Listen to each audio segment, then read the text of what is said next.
Hello guys, आज हम start करें हमारा सुदर्शना सीरीज का नया मॉक टेस्ट जो कि रहने वाला है हमारा मॉक टेस्ट नंबर 2।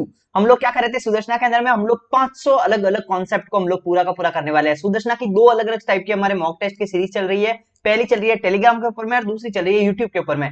टेलीग्राम के ऊपर में 3 मॉक टेस्ट ऑलरेडी हो चुके हैं और हमारा चौथा मॉक टेस्ट अब आज रात को 8 बजे आने वाला है। तब हमारे 75 कॉन्सेप्ट वहां पे हो चुके हैं क्योंकि 3 मॉक टेस्ट में 25-25 सवाल सारे अलग अलग कॉन्सेप्ट के साथ में 75 कॉन्सेप्ट वहां पे और एक हमारे पास में मॉक टेस्ट यूट्यूब वाला आ चुका था। लेकिन 2-3 दिन से मैं बिजी था, हमारे डीवी चल रहा था, तो हमारे पास में अब मैं फ्री हुआ हूं। और अब हम लोग क्या करेंगे, आज भी एक नया लेक्चर आएगा और कल भी हम लोग मॉक टेस्ट का करेंगे क्योंकि हमारे बीच में 2-3 दिन का ऑफ ले लिया था। तो अब क्या करेंगे, हम लोग पूरा का पूरा 500 कॉन्सेप्ट का जो मैंने बताया था वो पूरा का पूरा हम लोग खत्म करके रहेंगे। और एक आपके लिए बहुत बड़ी खुशखबरी है।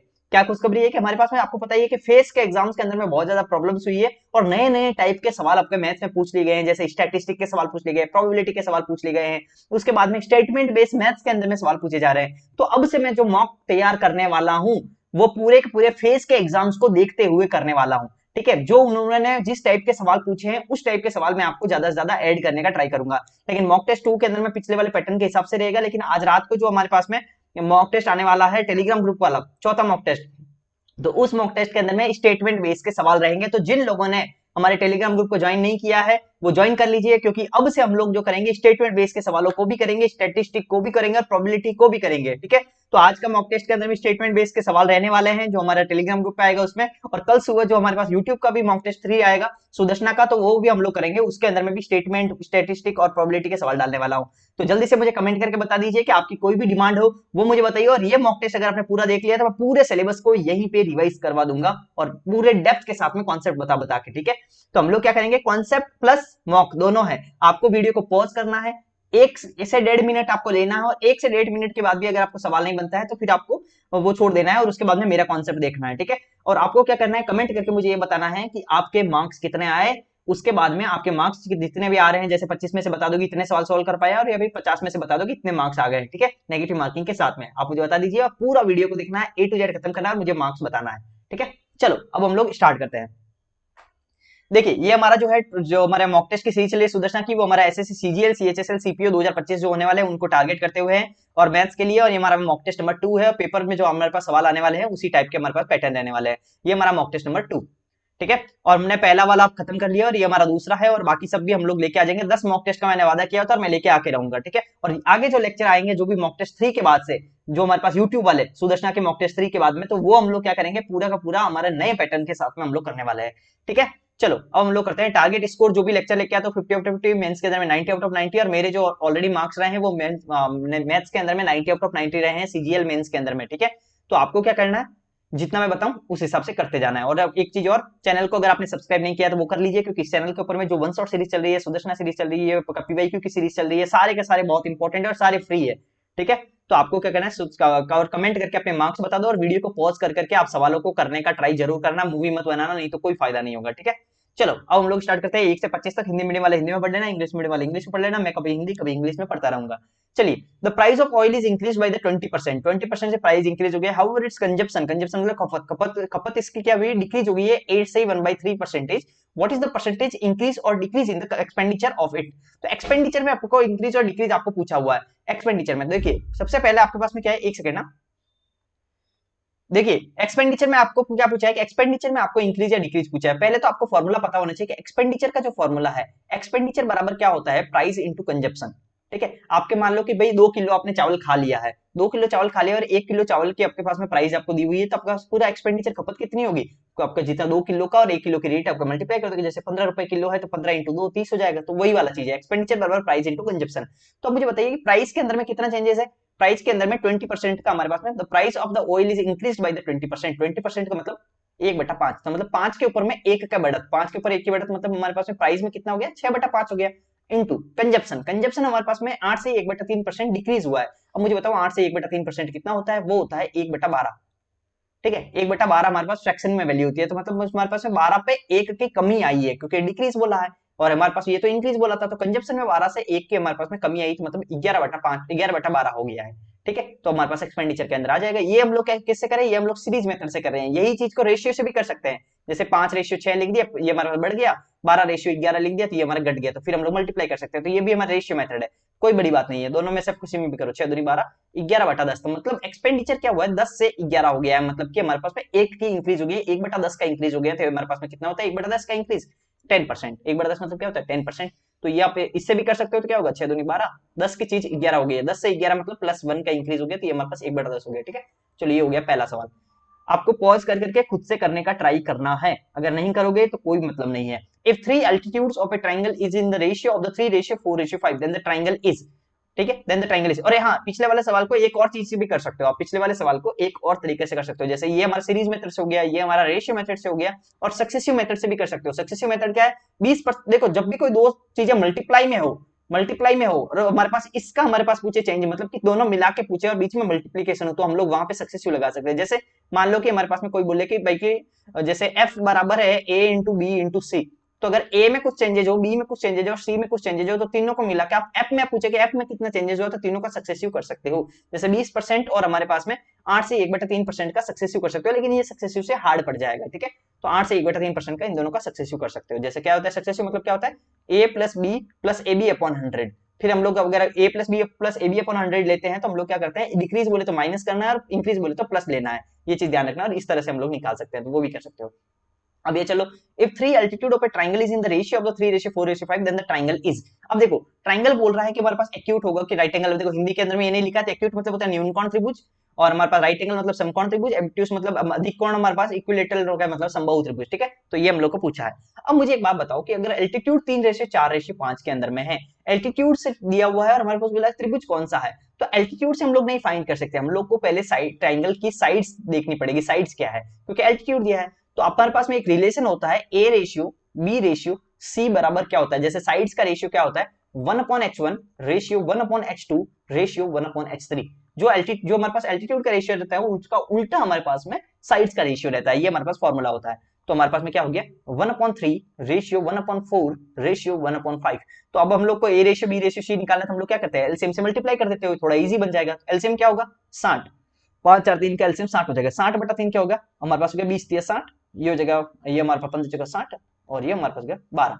तो 20 15 और 12 हमारे पास में A ratio B ratio C आ गया। ठीक है, लेकिन अब हमारे पास में एक कंडीशन होती है, देखो कोई भी ट्राइंगल अगर एक्यूट एंगल ट्राइंगल है, मान लो एबीसी है, कोई भी ट्राइंगल अगर एक्यूट एंगल ट्राइंगल है, तो हमारे पास में जो सबसे बड़ी भुजा है, सबसे बड़ी मान लो सी है, मान लीजिए कि सी जो है वो सबसे बड़ा है ए और बी से, मान लीजिए, तो सबसे इक्वल भी हो सकता है, सी जो है वो ए या बी से बड़ा या फिर इक्वल है। तो हमारे पास क्या है सबसे बड़ी भुजा का आप स्क्वायर लो, वो हमारे पास में अगर छोटा हो जाता है ए स्क्वायर प्लस बी स्क्वायर से छोटा हो जाता है, तो हमारे पास में ये होता है एक्यूट एंगल ट्राइंगल। मैं देखो आपको समझा समझा के कर रहा हूँ, टॉपिक्स खत्म हो जाएंगे आपके। ठीक है, आप ये मत सोचना कि सर 1.5 घंटे का वीडियो बन गया, 1.5 घंटे में क्या ही मॉक कराए, 25 मिनट में क्यों नहीं कर दिए, 25 मिनट में भी कर सकते हैं, कोई बड़ी बात नहीं है, लेकिन फिर आपको तो फिर हवा नहीं लगेगी ना। एक्यूट हो गया क्योंकि सिलेबस पूरा रिवाइज करवाना, तो एक्यूट हो गया हमारे पास में। अगर हमारे पास में सी स्क्वायर बराबर ए स्क्वायर प्लस बी स्क्वायर है, तो हमारे पास में ये होता है राइट एंगल ट्राइंगल। ठीक है, अगर सी स्क्वायर बड़ा है ए स्क्वायर प्लस बी स्क्वायर से, इसकी मैंने ट्राइंगल हमारे वन शॉट के अंदर में ज्योमेट्री वन शॉट में ट्रिक भी बताई थी कि ये भुजा इतनी बड़ी हो जा रही है कि उन दोनों की औकात नहीं हो रही है कि इसके मुकाबला कर पाए और उसका स्क्वायर कर पाए, तो ये बहुत बड़ा हो गया, ये बहुत बड़ा मतलब ऑब्ट्यूस हो गया, ये ऑब्ट्यूस हो गया। ठीक है, तो ये हो गया, तो ये हमारे पास हो गया तीनों के तीनों इक्विलेटरल में, तो तीनों साइड सेम होती है, लेकिन यहाँ कहाँ तीनों साइड सेम है, तो ये तो कैंसिल ही हो गया। तो अब बचाइए है, तो अब देखो पहले देखो 20 का स्क्वायर करो और 15 पे स्क्वायर प्लस 12 स्क्वायर का जोड़ो, दोनों में से कौन बड़ा है, 20 20 400 हो गया, और 15 स्क्वायर 225 और 12 12 144 हो गया, तो ये हो गया हमारे पास में 5 4 9 4 5 6 2 1 3, तो हमारे पास ये बड़ा है। और जब तीसरा एक साइड इतनी बड़ी हो जाती है कि दोनों का स्क्वायर करके भी उसका मुकाबला नहीं कर पा रही थी, तो ऑब्ट्यूस हो गया। ठीक है, ऑब्ट्यूस हो गया, ये हमारे पास रटने की भी ट्रिक थी, बोलने का तरीका है।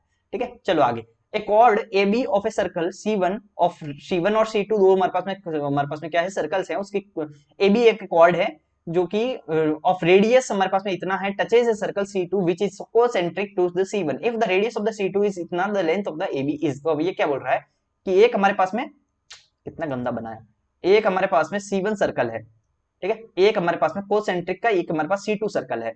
तो ये क्या बोल रहा है C1 सर्कल के अंदर में एक AB कॉर्ड है जो कि है ना C2 को टच करते हुए निकल रही है, मतलब कि ये जो कॉर्ड है ये C1 सर्कल है, ये C2 सर्कल है, इसकी जो ये कॉर्ड है AB ये कट टच करके निकल रही है, और ये जो बड़े वाला C1 की रेडियस क्या है √3+1, तो ये C1 की रेडियस तो यही होगी √3+1, और C2 की रेडियस तो ये होगी, ये हो गया √3 - 1। आपको पता है कि जब भी हम लोग किसी सर्कल से ऐसे ऐसे टेंजेंट के ऊपर में ऐसे हम लोग परपेंडिकुलर डालते हैं, ये जो होता है ना आधा आधा, ये हमारे पास ये और ये ना आधे आधी होती है, तो हम लोग कैसे निकालेंगे? ये तो राइट एंगल ट्राइंगल बन गया। बस कुछ नहीं, इसकी साइड कैसे निकलोगे? इसको x मान लो और ये भी x होगी। x की वैल्यू क्या हो जाएगी? x की वैल्यू हो जाएगी अंडर रूट 3 + 1 का स्क्वायर माइनस √3 - 1 का स्क्वायर।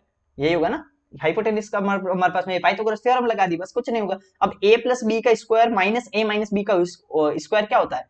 ये क्या होता है? a + b का स्क्वायर माइनस a - b का स्क्वायर, ये क्या होता है? 4ab होता है कि नहीं होता है? होता है ना? नहीं पता हो तो खोल देना, a² + b² + 2ab plus minus a² - b² + 2ab, तो minus minus a² b² cut जाएगा, फिर 4ab आ जाएगा। ठीक है, तो हमारे पास ये हुआ ना अंडर रूट 4 इंटू ए क्या है अंडर रूट 3 इंटू बी क्या है 1, तो हमारे पास हो गया 4 × 3। अब हमारे पास क्या हो गया? 4 को हम लोग बाहर निकाल दिए, तो हमारे पास हो गया 2 अंडर रूट के अंदर अंडर रूट 3। तो अब अंडर रूट के अंदर में अंडर रूट 3 का मतलब हमारे पास में क्या हो गया? एक चीज सोचो, अंडर रूट 3 का मतलब होता है 3 से ही 1/2, और इसके ऊपर में फिर से अंडर रूट आ गया, इसका मतलब 3 से ही 1/4, क्योंकि 1/2 इंटू 1/2 1/4, और 3 से 1/4 को हम लोग कैसे लिख सकते हैं? ये 3 लिखो और एक छोटा सा 4 यहाँ पे लिख दो। ये छोटा सा 4 मल्टीप्लाई में 4 नहीं, ध्यान रखना, ये 4 बार अंडर रूट हो गया। तो हमारे पास में क्या हो गया? 2 और ये 3 और ये 4 बार अंडर रूट हो गया। ठीक है, 4 बार अंडर रूट। तो हमारे पास में क्या हो गया? ये हो गया 2, ये हो गया, और हमारे पास में ये x की वैल्यू है, लेकिन हम लोग को तो पूरा पूरा ab की लंबाई पूछी थी। ab की वैल्यू क्या होगी? 2x होगी। तो 2x बराबर क्या हो जाएगा? डबल हो जाएगा 4 और ये 3 और ये हमारे पास 4, तो 4 ये 3 और ये 4। ठीक है, ये हो गया आंसर। चलो आगे, what is the distance of the line A from the point A? कोई भी लाइन की अगर हमारे पास में इक्वेशन दे और किसी पॉइंट से हमारे पास में डिस्टेंस पूछे, तो पॉइंट से जो भी डिस्टेंस परपेंडिकुलर डिस्टेंस आती है, उसका हमारे पास में फॉर्मूला क्या होता है? डी बराबर होता है, जैसे ये हमारे पास एक मान लो लाइन है ax + by, या फिर मान लो ax + by + c = 0, ये मान लो है, और ये हमारे पास मान लो पॉइंट है x1y1, मान लो ये पॉइंट है x1y1। तो आप क्या करो, इस पॉइंट को इसमें पुट कर दो। ठीक है, पहले तो पुट कर दो, तो क्या होगा? ax1 + by1 + c। ठीक है, अपॉन में क्या करो? अंडर रूट लो, और हमारे पास में ये जो x और y के जो हमारे पास में कोफिशिएंट है, उनका स्क्वायर कर दो।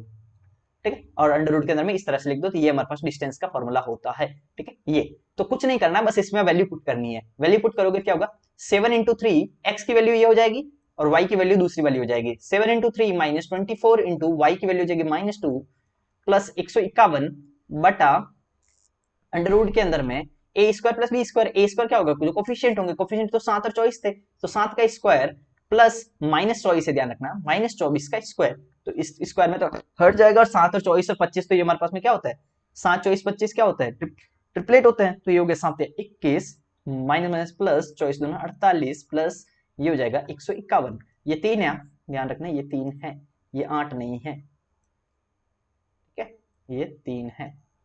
चलो ये हो गया बटा, ये हमारे पास हो गया 24, ये हमारे पास हो गया 25। ठीक है, और ये हमारे पास क्या हो गया? 8 और 1 9 और 1 10, 10 का 0 असल का 1, और 5 और 4 9 और 1 10, 10 और 1 11 12 का 2 असल का 1, 1 और 1 2, 220 बटा 25, 220 बटा 25 का मतलब 25 8 200 और 25 8 200, 8.8।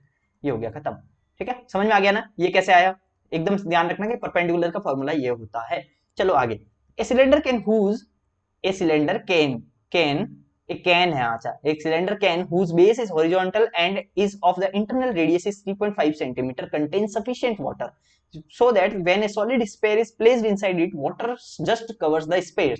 The sphere fits in the can exactly the depth of the water in the can before the sphere was put. अब देखो ये क्या बोल रहा है? ये बोल रहा है एक हमारे पास में एक कैन है, इस कैन का मैं आपको वैसे ही बना रहा हूँ, बाकी नीचे से ऐसा है, ध्यान रखना।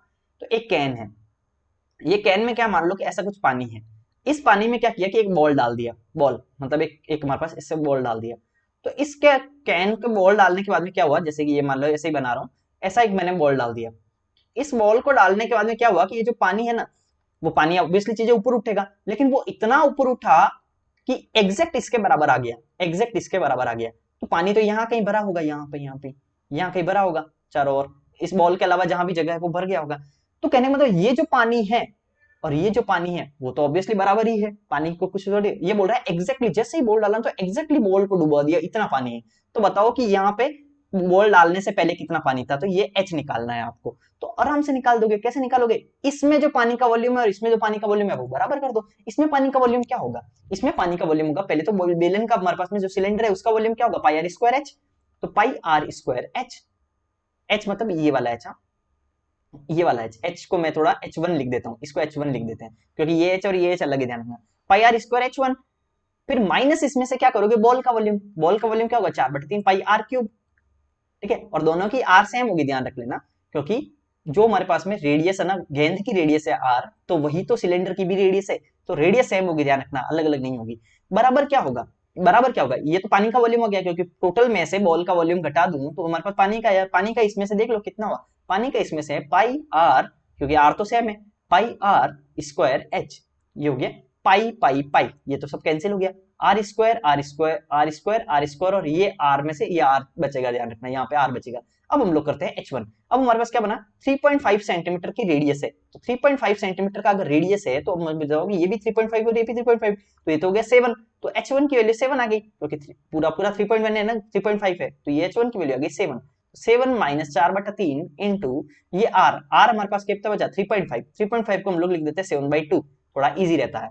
ठीक है, बराबर हमारे पास में क्या आया, बराबर हमारे पास में गया h, यही बचा ना, ये h, तो h की वैल्यू यहां से आराम से निकल जाएगी।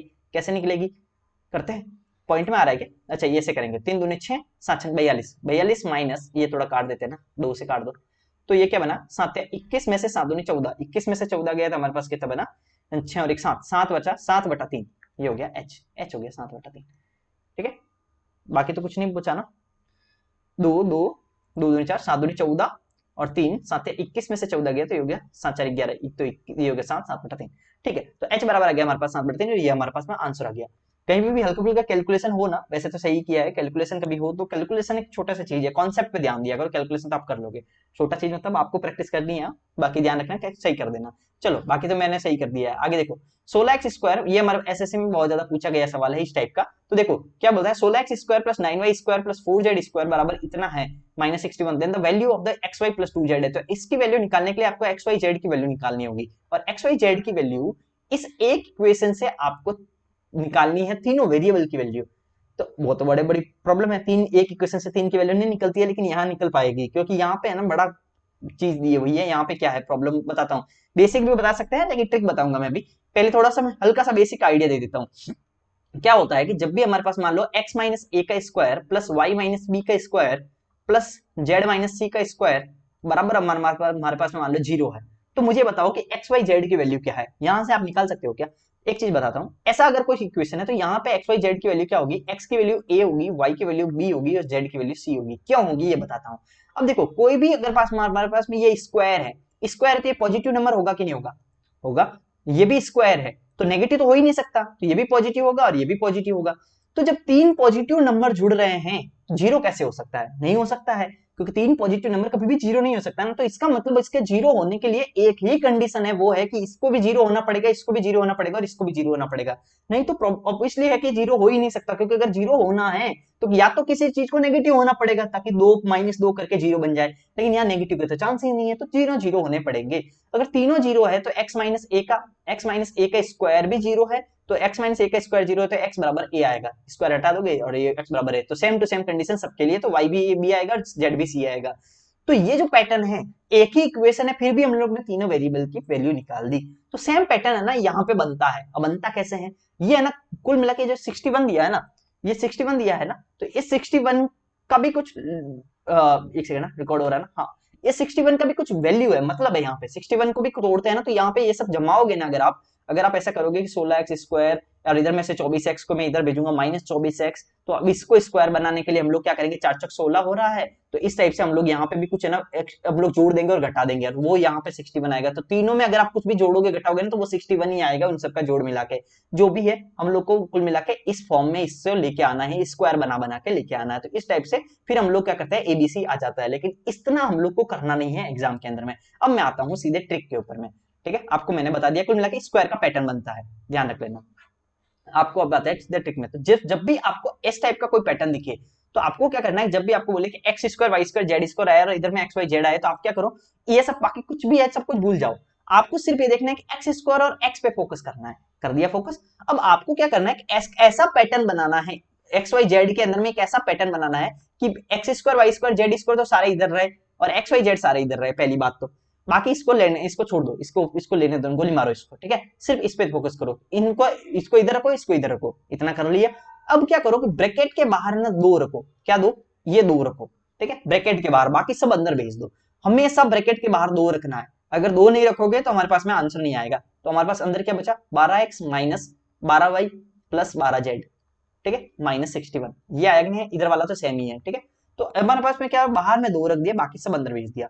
तो अगर बाहर दो रख देते हो तो अब हमारे पास में एक्स वाई जेड की वैल्यू एक झटके में आ जाएगी। एक्स की वैल्यू क्या होगी वो बताता हूँ। एक्स की वैल्यू क्या होती है कि हमारे पास में जो एक्स का मल्टीपल है, मतलब एक्स का कोफिशिएंट है, एक्स का कोफिशिएंट यहाँ क्या है, 12 है, तो एक्स का कोफिशिएंट बटा एक्स स्क्वायर का कोफिशिएंट, एक्स स्क्वायर का कोफिशिएंट क्या है, 16, बस यही एक्स की वैल्यू होती है, ठीक है। 4 दूनी 4 3 12 4 16, तो ये हो गया 3/4 एक्स की वैल्यू। तो वाई की वैल्यू क्या होगी बताओ आप लोग, वाई की वैल्यू होगी, वाई की वैल्यू -12, ध्यान रखना साइन लेना मत भूलना, वाई की वैल्यू -12 बटा वाई स्क्वायर का वाई स्क्वायर का कोफिशिएंट 9, तो हमारे पास क्या हो गया, -4 3 12 3 था ना, -4/3।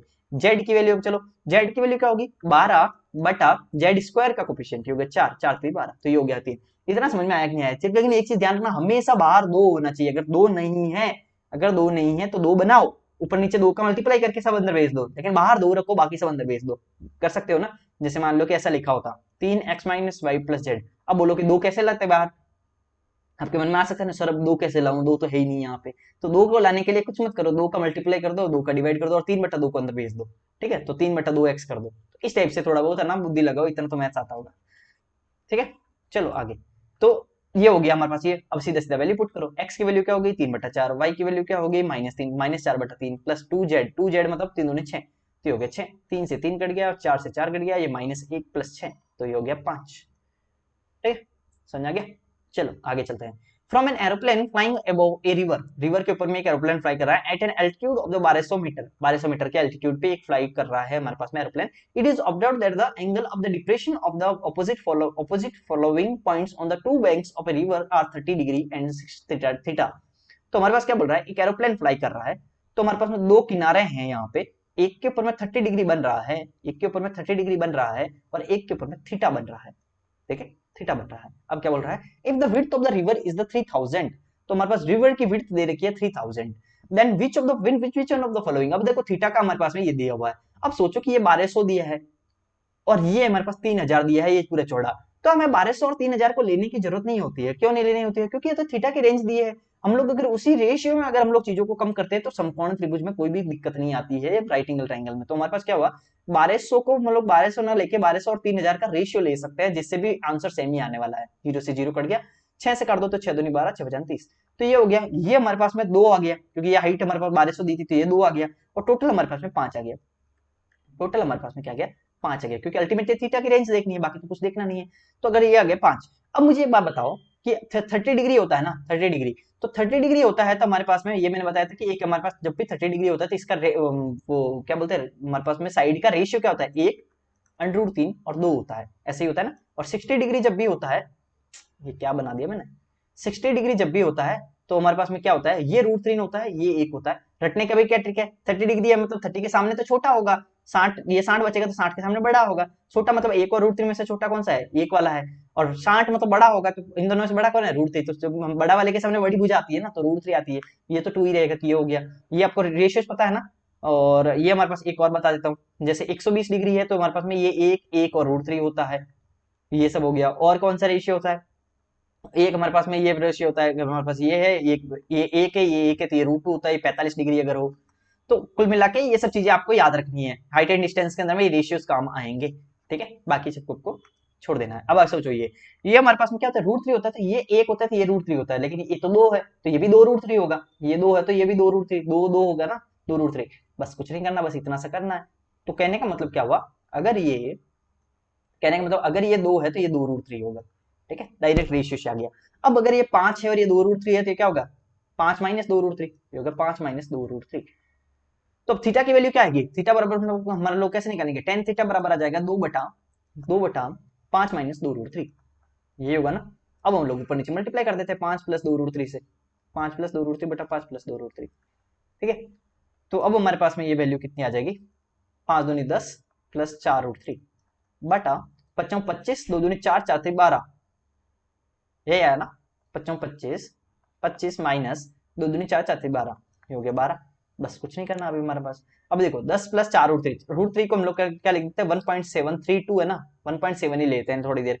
तो हमारे पास क्या हो गया, ये हमारे पास हो गया 7 34 68, तो ये हो गया 16.8 से थोड़ा ज्यादा होगा, ध्यान रखना ये 32 वगैरह आते हैं, तो 8 की जगह पे 85 ले लेते हैं, 9 ले लेते हैं, कुछ भी हो गया 85 ले लेते हैं। चलो है अंदाजे से लेना है, बाकी कुछ हम लोग को रेंज निकालनी है। 25 में से 12 गया तो 13, तो ये हमारे पास क्या होगा 1.13 फिर बचा 3.8 39, तो हमारे पास 1.3 के आसपास आ रहा है, तो 1.3। अब मुझे ये बात बताओ थीटा की वैल्यू क्या होगी, टेन थीटा बराबर अगर 1.3 है तो थीटा हमारे पास बताओगे 45 डिग्री पे तो टेन 45 1 होता है, और हमारे पास पता है कि 45 से आगे आगे जैसे जाओगे बढ़ता रहेगा, और 60 डिग्री पे क्या आता है √3 आता है, √3 की वैल्यू होती है 1.732। तो मुझे बताओ 1 और 1.7 के बीच में आ रहा है ना, तो मतलब 45 और 60 डिग्री के बीच में ही कोई एंगल होगा। ये आ गया ठीक है, समझ में आया कि नहीं आया, आ गया ना। चलो आगे, फाइंड द मिनिमम वैल्यू। अब देखो पॉज कर करके आप ना करते रहना, ध्यान रखना। Find the minimum value of this function, minimum value of this function. अब मुझे बताओ कि इस वैल्यू की, इसकी वैल्यू हम लोग क्या साइन है कॉस है कॉस एस है सब कुछ है, लेकिन हम लोग के पास में ऐसा कोई फॉर्मूला नहीं है जो साइन कॉस कॉस सेक सबका निकाल सके। तो हम लोग को ना कॉस और सेक में एक फॉर्मूला है मिनिमम वैल्यू निकालने का, तो हम लोग क्या करते हैं कॉस और सेक में इस इक्वेशन को सॉल्व करते हैं पहले। तो इसको थोड़ा खोल देते हैं, तो sine square theta plus cosec square theta plus 2 sine theta into cosec theta, sine theta into cosec theta, ये है ना। और sine theta into cosec theta तो 1 होता है, पता है ना, क्योंकि कोसेक थीटा क्या होता है 1 upon sine theta, sine theta cut गया, तो ये तो कट गया आपस में, तो 2 ही बचा। सेम टू सेम केस यहाँ पे होगा, cos square theta plus sec square theta, और ये हमारे पास बन गया plus 2 cos theta into sec theta, cos और सेक तो कट गया, तो प्लस 2 ही बचा। तो हमारे पास में क्या हुआ, अब साइन स्क्वायर थीटा और cos स्क्वायर थीटा तो 1 होता है, और 2 और 2 बचा हुआ है तो 4 होता है, तो 4 और 1 हो गया हमारे पास में 5, तो 5 plus cosec square theta plus sec square theta. इतना समझ में आया कि नहीं आया, आ गया ना। अब मुझे बताओ 5 को तो छोड़ो गोली मारो, लेकिन इसको देखो, इस फंक्शन की मिनिमम वैल्यू क्या होती है। Cosec square theta plus sec square theta की अगर हमारे पास में मिनिमम वैल्यू पूछे, अगर आपको ऐसा कुछ पूछे A cosec square theta, A cosec square theta plus B sec square theta, ऐसा कुछ है, और बोले कि इसका मिनिमम वैल्यू क्या है, तो इसका मिनिमम वैल्यू होता है √a प्लस √b का स्क्वायर, ये होता है इसका मिनिमम वैल्यू। ठीक है, ये मिनिमम वैल्यू। मैक्सिमम वैल्यू तो आप लोग नहीं निकाल पाएंगे, क्योंकि ये सब इनफाइनाइट तक जाती है, तो हम लोग मैक्सिमम वैल्यू नहीं निकाल पाएंगे, इनफाइनाइट तक की जाएगी ये सब। तो हमारे पास √a और √b हमारे हमेशा मिनिमम वैल्यू ही पूछेंगे। तो ये हो गया हमारे पास में इसके मिनिमम वैल्यू। ठीक है, तो अब इसका मिनिमम वैल्यू क्या होगी, इसकी सिर्फ इसकी cosec square theta plus sec square theta की मिनिमम वैल्यू क्या होगी, तो चलो इस 5 को भी लिख ही देते हैं। तो ये 5 तो 5 ही रहेगा, क्योंकि इसकी मिनिमम वैल्यू क्या होगी 5 ही होगी इसकी, तो 5। लेकिन इसको देखो √a क्या है, यहाँ पे 1 है, और b भी यहाँ पे 1 है, क्योंकि इसके आगे तो कुछ है ही नहीं ना, तो 1 है कोफिशिएंट, तो √1 प्लस √1 का स्क्वायर, तो 1 का 1 1 2 2 2 दूनी 4 5 प्लस 4 मतलब हो गया 9, तो 9 इसकी मिनिमम वैल्यू है। अंडरस्टूड। चलो आगे, ये फॉर्मूलाज याद कर लेना, बहुत सारे और भी फॉर्मूला रहता है। In triangle ABC, ABM AC 5:2 के अंदर में है, बीसी 9 है, BA is produce to D is the bisector of the angle. तो ये क्या बोल रहा है, angle meet CAD meets at the BC produced at E, what is the length of the CE. अब क्या बोल रहा है, इन ए ट्राइंगल एबीसी, एक ट्राइंगल एबीसी के अंदर में, एक ट्राइंगल एबीसी के अंदर में एबी और एसी का रेशियो 5:2 है। चलो ए बी सी के अंदर में एबी और एसी का रेशियो 5:2 है, 5:2 है, एबी और एसी 5:2 है, 5:2 है। ठीक है, बीसी बराबर 9 है, बीसी बराबर 9 है, देखो ये तो रेशियो है तो मैंने गोला लगाया है, बाकी 9 एग्जैक्ट लिखा है। ठीक है, BA is produced to D, BA is produced to D, BA is produced to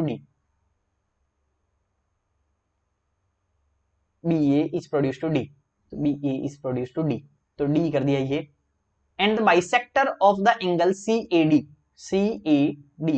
bisector of the, क्या बोल रहा है, BA is produced to D, BA is produced to D, and the bisector of the angle CAD meets BC, bisector CAD meets BC, तो BC produce it A। अच्छा समझ गए, BC हमारे पास में अगर प्रोड्यूस किया और ये E पे मिला, तो इन दोनों का बाइसेक्टर ना यहाँ पे आके मीट करता है, ये बोल रहा है।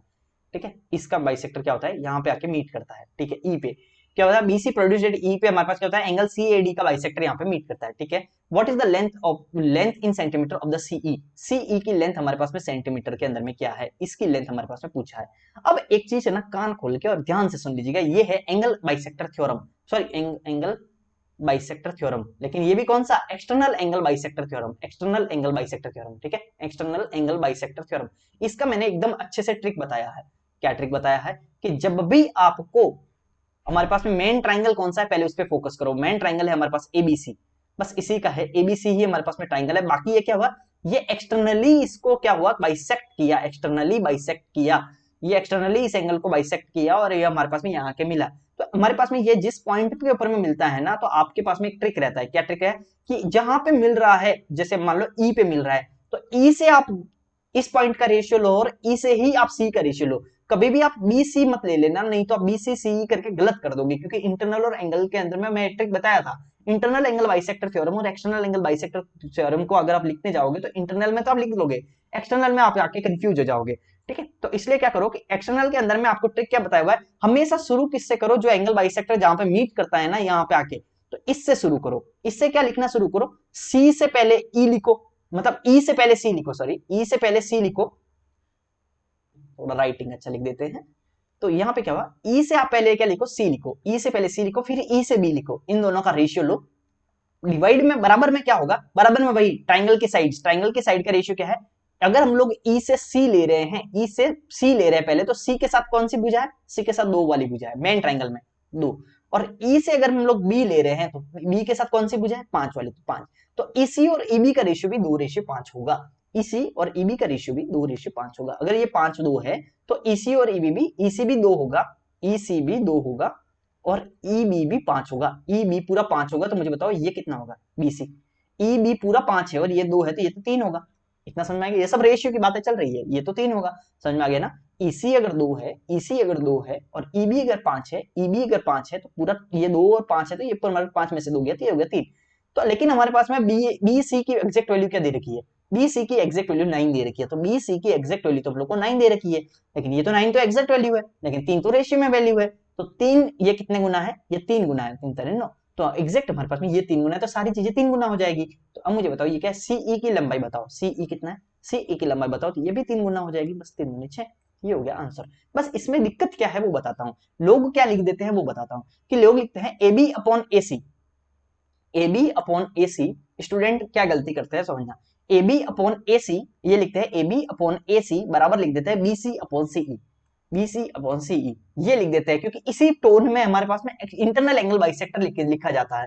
तो वो हमारे पास में क्या लिखा जाता है, इंटरनल एंगल बाइसेक्टर ऐसे लिखा जाता है, जैसे ये है, मान लो ये इंटरनली कर रहा है, ये ABC है, ठीक है। तो इंटरनल एंगल बाइसेक्टर क्या लिखा जाए, मान लो ये D है और ये हमारे पास बाइसेक्टर, ध्यान रखना ये बाइसेक्टर है, ये इंटरनल में है, क्योंकि ये एक्सटर्नल में था, ये इंटरनल में है, तो लोग कैसे लिखेंगे, ये सही लिखेंगे। देखो यहाँ पे क्या होगा, AB upon AC, AB upon AC बराबर लिखेंगे BD upon C, BD upon DC, क्योंकि ये अपॉन ये बराबर ये अपॉन ये लिखेंगे, BD अपॉन DC, तो ये तो सही है। लेकिन जैसे ही इस टोन में यहां लिख दिया कि AB अपॉन AC बराबर लिख दिया BC अपॉन CE, तो गलत हो जाएगा, ठीक है, ये नहीं होता है। तो इसीलिए मैंने क्या बोला, हमेशा इस एक्सटर्नल वाले पॉइंट से शुरू करो, ताकि ये हमारे लिए इजी हो, चाहे ये हो तो भी करो। इसमें भी क्या होगा, AB अपॉन AC, में इतनी गाता क्यों गा रहा हूं, क्योंकि आपकी गलती अब नहीं हो, AB अपॉन AC बराबर DB, हमेशा क्या इंटर इस वाले पॉइंट से शुरू करो। इससे क्या होता है, जब भी कटान बिंदु होते हैं, जो बाइसेक्टर वाला पॉइंट होता है, उससे स्टार्ट करोगे तो यहाँ पे गलती नहीं होगी, DB अपॉन DC।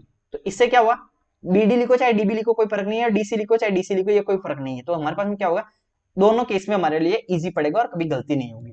समझ में आ गया, ये मैंने सब कुछ कहानी बता दी, ठीक है।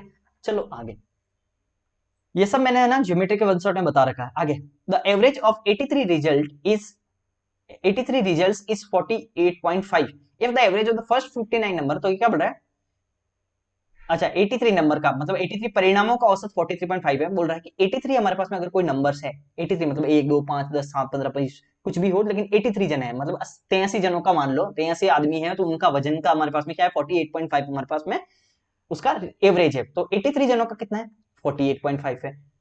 और 59 जनों का फर्स्ट स्टार्ट के 59 जनों का कितना है, 59 जनों का कितना है, 45.5 है।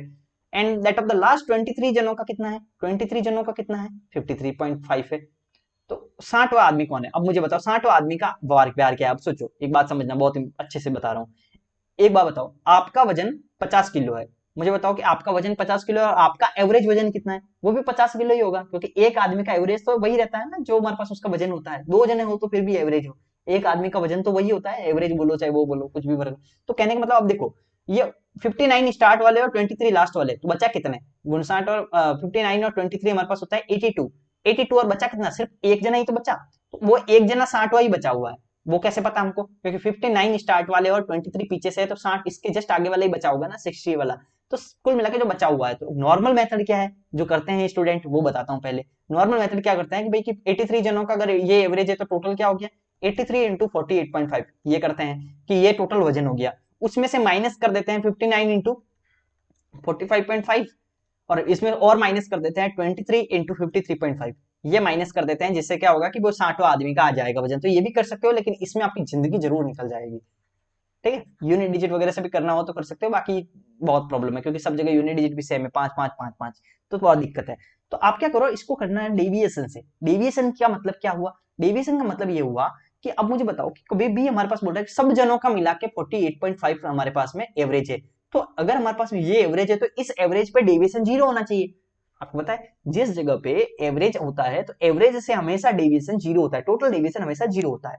तो हमारे पास क्या हुआ, ये हमारे पास अगर है तो इससे हमारे पास 59 जनों का डेविएशन कितना है? -3 का है। ये हमारे पास में डेविएशन कितना है? 8 5 13 +5 का है। तो अगर एक जने का डेविएशन -3 है तो हमारे पास बताओ 59 जनों का डेविएशन क्या होगा? 59 इंटू -3। तो अगर एक जने का डेविएशन 5 है तो हमारे पास 23 जनों का डेविएशन कितना हो गया? +5, 23 इंटू 5। तो कुल मिला के 5, ये प्लस और माइनस लेना है, ध्यान रखना। तो हमारे पास टोटल डेविएशन अभी हमारा कितना आ गया? क्योंकि अब मान लो कि 60वां जना है, मान लो ये 60th है, 60वां जना। तो इस 60वां जना, तो नंबर तो एक ही, ध्यान रखना, ये 59 जने हैं, ये 60वां आदमी है, ध्यान रखना, ये है एक जना ही। ठीक है, 60 जने नहीं है, ध्यान रखना, ये एक जना ही है। तो उसका वजन मान लो कुछ भी है x, तो उसका भी जो डेविएशन होगा उसके साथ डेविएशन मिला के तो 0 डेविएशन आना चाहिए। लेकिन इसको मैं थोड़ी देर के लिए हटा लेता हूँ, तो अब देखते हैं कि इन दोनों का डेविएशन कितना है। तो हम लोग उन दोनों को करके तीसरे का डेविएशन ऐसा रखेंगे कि हम लोग 0 बन जाए। तो इसको करो, तो ये हमारे पास क्या हुआ? 29 27, 27 का 7, असल का 2, 5 3 15 16 17, 177 हो गया। अब हमारे पास क्या हो गया? 5 3 15, 15 5, असल का 1, 5 2 10 की 11। ठीक है, तो हमारे पास ये कितना बना? 7 में से 5 गया 2, 7 में से गया 6, तो ये हमारे पास गया -62।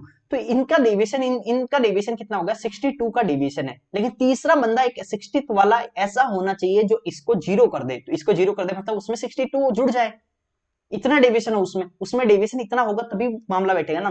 अगर उसका डेविएशन 62 है, मतलब इस बंदे का डेविएशन कितना है? +62 है। तो हमारे पास बताओ कि इसका वजन कितना होगा? 48.5 +62, यही होगा ना। 8, ये हमारे पास 0.5, 8 और 2 10 0, असल का 1, 6 4 10 11, 110.5, ये हो गया हमारे पास में आंसर। समझ में आया कि नहीं? डिवीजन से कैसे किया समझा दिया मैंने अच्छे से। एक सेकेंड, चलिए आगे बढ़ते हैं।